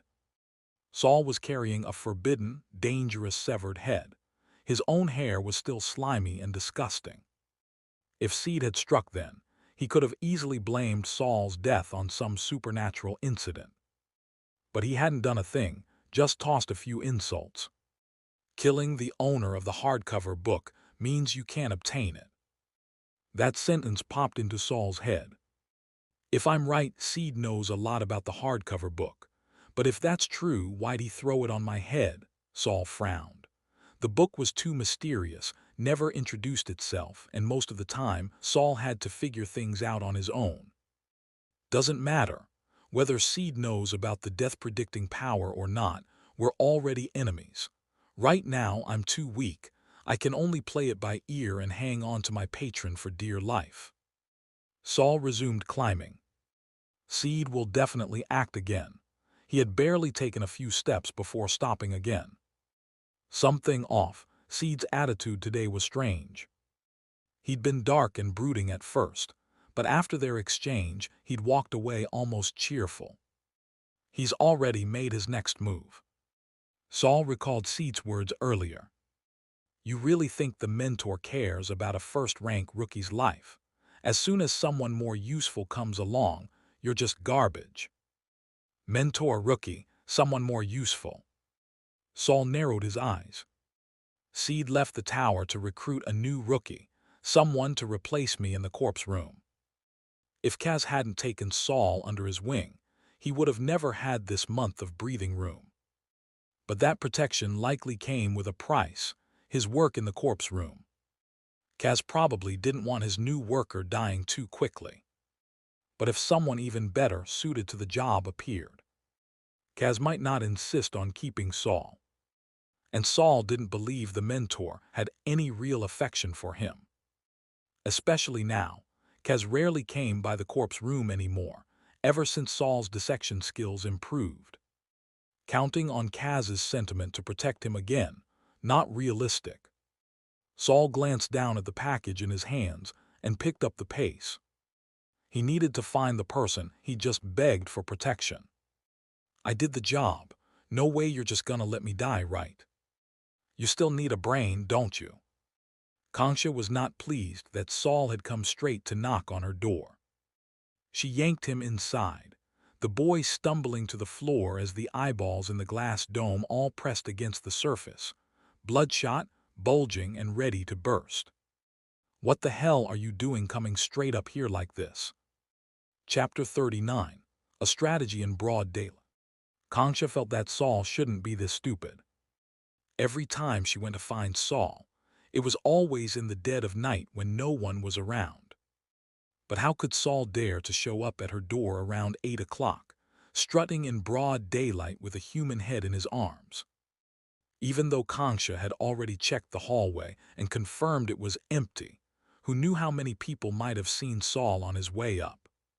She hadn't expected that just by failing to give one more reminder, Saul would so easily expose her existence. Concha slammed Saul to the ground with a burst of overwhelming strength. A yellow piece of leather fell from his arms.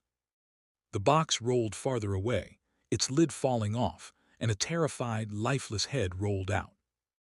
Its eyes were still rolled upward, staring viciously at the top of its own skull. Seeing that it was a first-rank apprentice's head, Concha's rage eased slightly. Do you think you can use this to threaten me? Let me tell you, even if someone finds out, you'll be the one to die. I'd only have to pay a few credits. You've misunderstood, Senior. How could Saul be trying to threaten Concha? This move of his was called borrowing power from the tiger. If it worked, maybe he could pit Seed and Concha against each other. Saul didn't bother getting up, just sat there on the floor. With his head lowered, he recounted everything that had happened from the moment he left the morgue. I really didn't dare keep this head with me, so I ran straight here. I'm sorry, Senior. After hearing his explanation, Concha stood still, pondering silently for a moment, her expression thoughtful. She glanced at the floor, now dirtied by Saul and the severed head, and felt a wave of irritation. There's a bathroom here. Go wash up first, we'll talk after. Saul thanked her profusely. His whole body was sticky and uncomfortable. He hadn't expected to even get a bath at his senior's place. But just as Saul sank into the steaming hot stone tub, barely beginning to enjoy the relief of warm water against his skin. Senior Kangsha boldly pushed open the bathroom door, walked right in, and sat on the chair across from him. "Senior, I'm bathing," Saul said awkwardly, sinking a bit deeper into the water. Even though he was only 12, and the woman in front of him didn't exactly qualify as a normal one, he still felt a bit disadvantaged. "No need to be shy. I've seen hundreds of limbs on the dissection table, maybe more. I know your body better than you do." If she still had eyelids, Kangsha would probably have rolled her eyes. Saul had no choice but to treat her like a male nurse and tried to relax, enjoying the hot water and scrubbing away the filth from his body. First-rank apprentices didn't have the privilege of soaking baths, just a quick rinse in the public shower. Kangsha glanced at Saul's hands before getting back to the point. "You said Seed threatened you." "Yes, from the way he talked, it seems like I'll lose my job at the morgue soon." Saul looked at Kangsha, panic all over his face. "Seed brought some newcomers back to the tower this time," Kangsha said, already understanding Saul's implication and sharing what she knew. Could one of the newcomers have a stronger mental aptitude? Saul frowned, worried. If someone caught Mentor Kaz's eye, he gave a bitter smile, his shoulders slumping. "Then maybe I really will get kicked out." If Kangsha still had eyelids, she'd definitely roll her eyes again. "You don't need to worry about that. I'll take care of it. You just focus on the tasks I've given you." "Okay, Senior." Saul immediately gave a relieved smile. But before his words had even faded, Kangsha swayed her hips and walked over. Saul's heart skipped a beat. He tried to lean back, only to bump into the hard stone wall behind him. Kangsha placed both hands on the edge of the tub, leaned forward, and lowered her head until the glass dome of her skull touched Saul's forehead. "Did Seed see what you brought back?" From his forehead came a surprisingly warm and soft sensation. It didn't feel like glass, it felt like delicate skin. Maybe her head didn't really turn into a terrifying glass dome. Maybe it's all just an illusion. The naive thought had barely formed before Saul crushed it. In this cursed wizard tower, even a normal-looking person had to be treated like a potential monster, let alone someone like Kangsha, who clearly wasn't normal. Saul didn't dare lift his head. He knew that her eyeballs were probably crawling out from the white fluid again, staring at him with a murderous intensity. Every time he met those eyes, a chill would shoot down his spine, bone-deep and unshakable. No amount of exposure could ever make it feel normal. The suppression from a superior life form couldn't be overcome by courage alone. Not even the hottest bathwater could warm the cold that seeped out from his soul. "No, ma'am." He unconsciously reverted to his old manner of address. "But he knows I work in the morgue. He might have guessed what it was." Kangsha still didn't move away. The pressure mounted. Warmth was replaced by a biting chill. That cold seemed to drill into Saul's skull like an electric drill. Caught between the icy weight on his head and the steaming bathwater below, he struggled to breathe, gasping for air. "Hi-ho." Even though no one was covering his nose or mouth, he felt like he could suffocate at any moment. Only after Kangsha had thoroughly enjoyed his reaction did she finally straighten up and release him. "You're trying to provoke me into dealing with Seed," she chuckled. "You think you're worth that much? Try playing games with me again and I'll eat your brain." Swaying as she walked, Kangsha left the bathroom with one final instruction. "From now on, only come see me after midnight." As Saul watched the bathroom door close, he slowly submerged his head under the water. "I've been scolded," he thought calmly underwater, the fear from earlier gone. "But I've already achieved my first goal. Senior Kangsha, once there's a conflict of interest, there will be a struggle. This isn't trickery, it's an open strategy." With wet, messy hair, Saul slunk out of Kangsha's room in a sorry state. If he were a little older, today's events might have become a juicy rumor. Unfortunately, at this age, neither party was the type to stir gossip. West Tower's sixth floor. The hallway had thinned out. Some had gone to rest, others to study, and some still clung to the rare opportunity to socialize. As Saul passed by, conversations would quiet down, but as soon as he left, the whispers would buzz like annoying mosquitoes again. Doze, Rocky, Jenna, and Duke had formed a little group. All of them had joined the mutual aid group. Doze, Rocky, and Jenna had chosen the warm, enthusiastic mentor Ans, whom the senior Lockeye had recommended. Only Duke, for some reason, switched back to the dark attribute mentor Kaz at the last moment. Once Saul's figure disappeared behind the door to dorm 603, Duke finally retracted his covert gaze. Doze noticed and chuckled. What Duke, still holding a grudge against Saul? Hearing this, Jenna turned her curious eyes toward Duke. She hadn't been there when Duke and Saul clashed before. And she wasn't one for gossip, so she didn't know the details of their conflict. Duke quickly smiled. What's there to hold a grudge over? I just find him annoying, that's all. We all went through hell and back to earn our spots as apprentices. He just swooped in halfway and cheated his way through the test. His words struck a chord with the others, reminding them of the strange atmosphere on test day. Yeah, I still don't get it. His magic aptitude was so poor. How did he even pass? Said Doze. I remember Senior Seed clearly didn't want him to pass, but Senior Nick let him through. Senior Nick looks cold, but it turns out he's soft-hearted. Is his magic aptitude really that bad? Jenna asked, intrigued.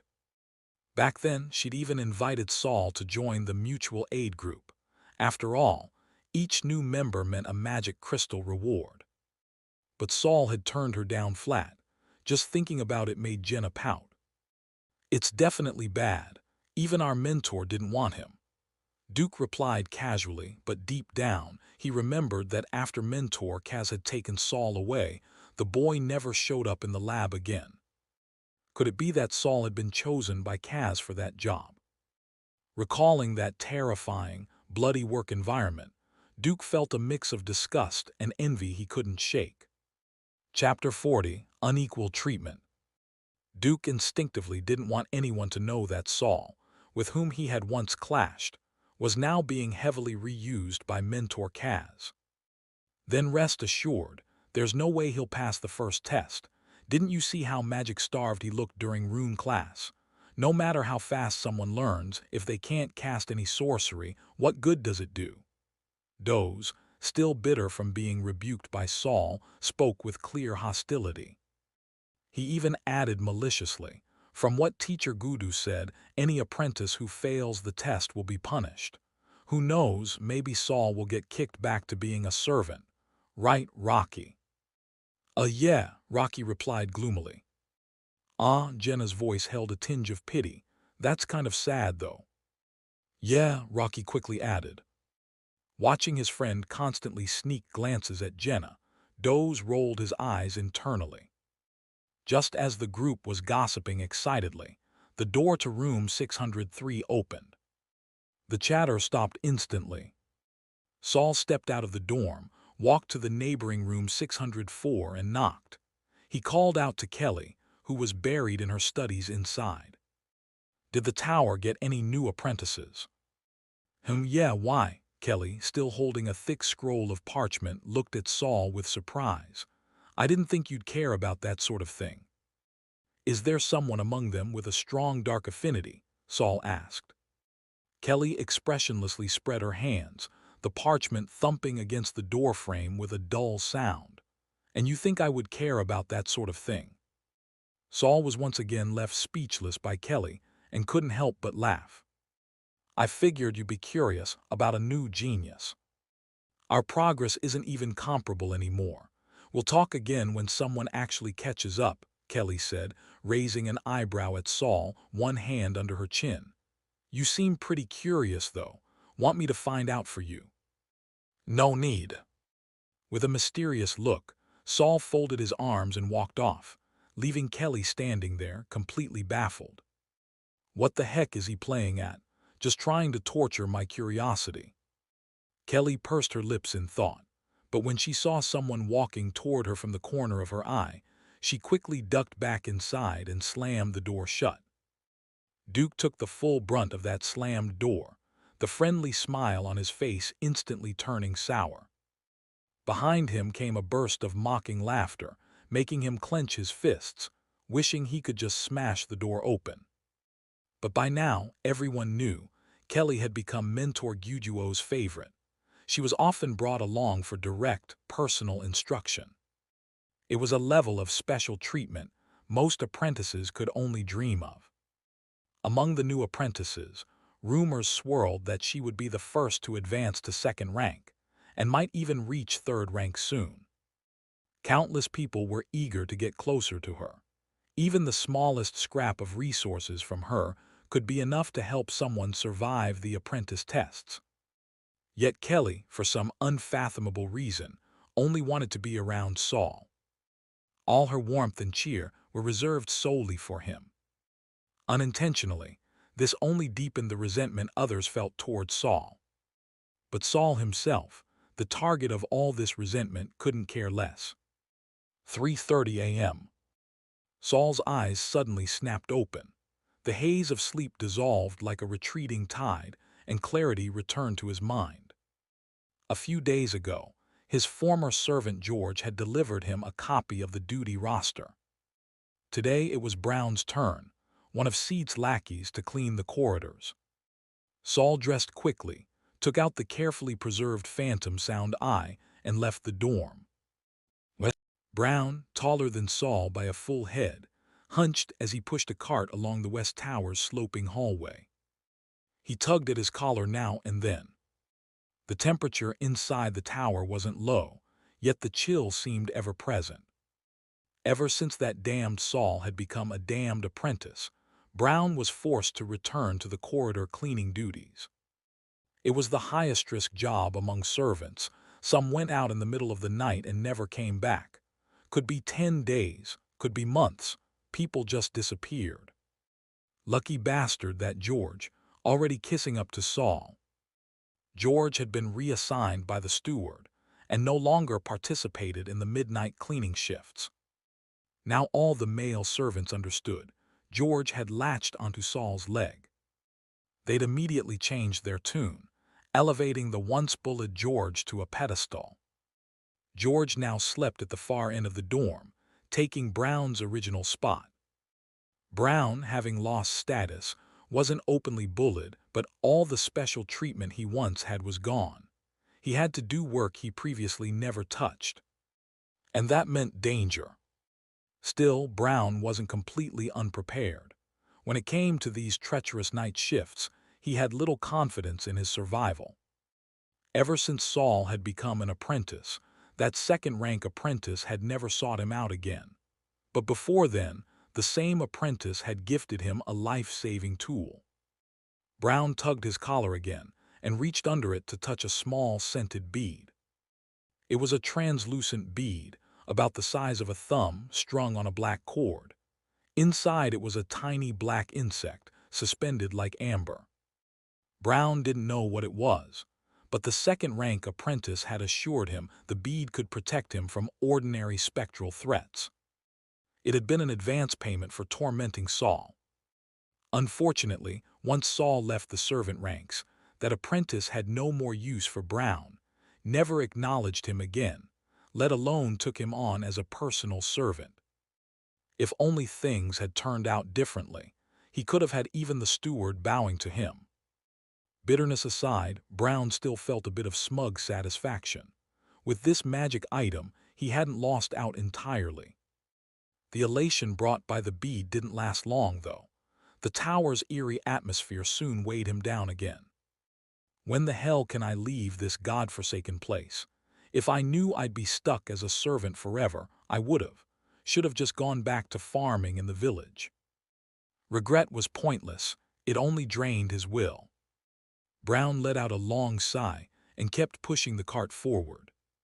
He stayed quiet as he turned the corner to the 6th floor. Suddenly, the cart's wheels jammed in a crack between the stones. No matter how hard he pushed, they wouldn't budge. What the hell now? Brown squatted down, annoyed, trying to lift the wheel. That's when he saw a foot step down onto the stone right in front of the cart. A barefoot, ghastly pale, almost purple, thin and bony.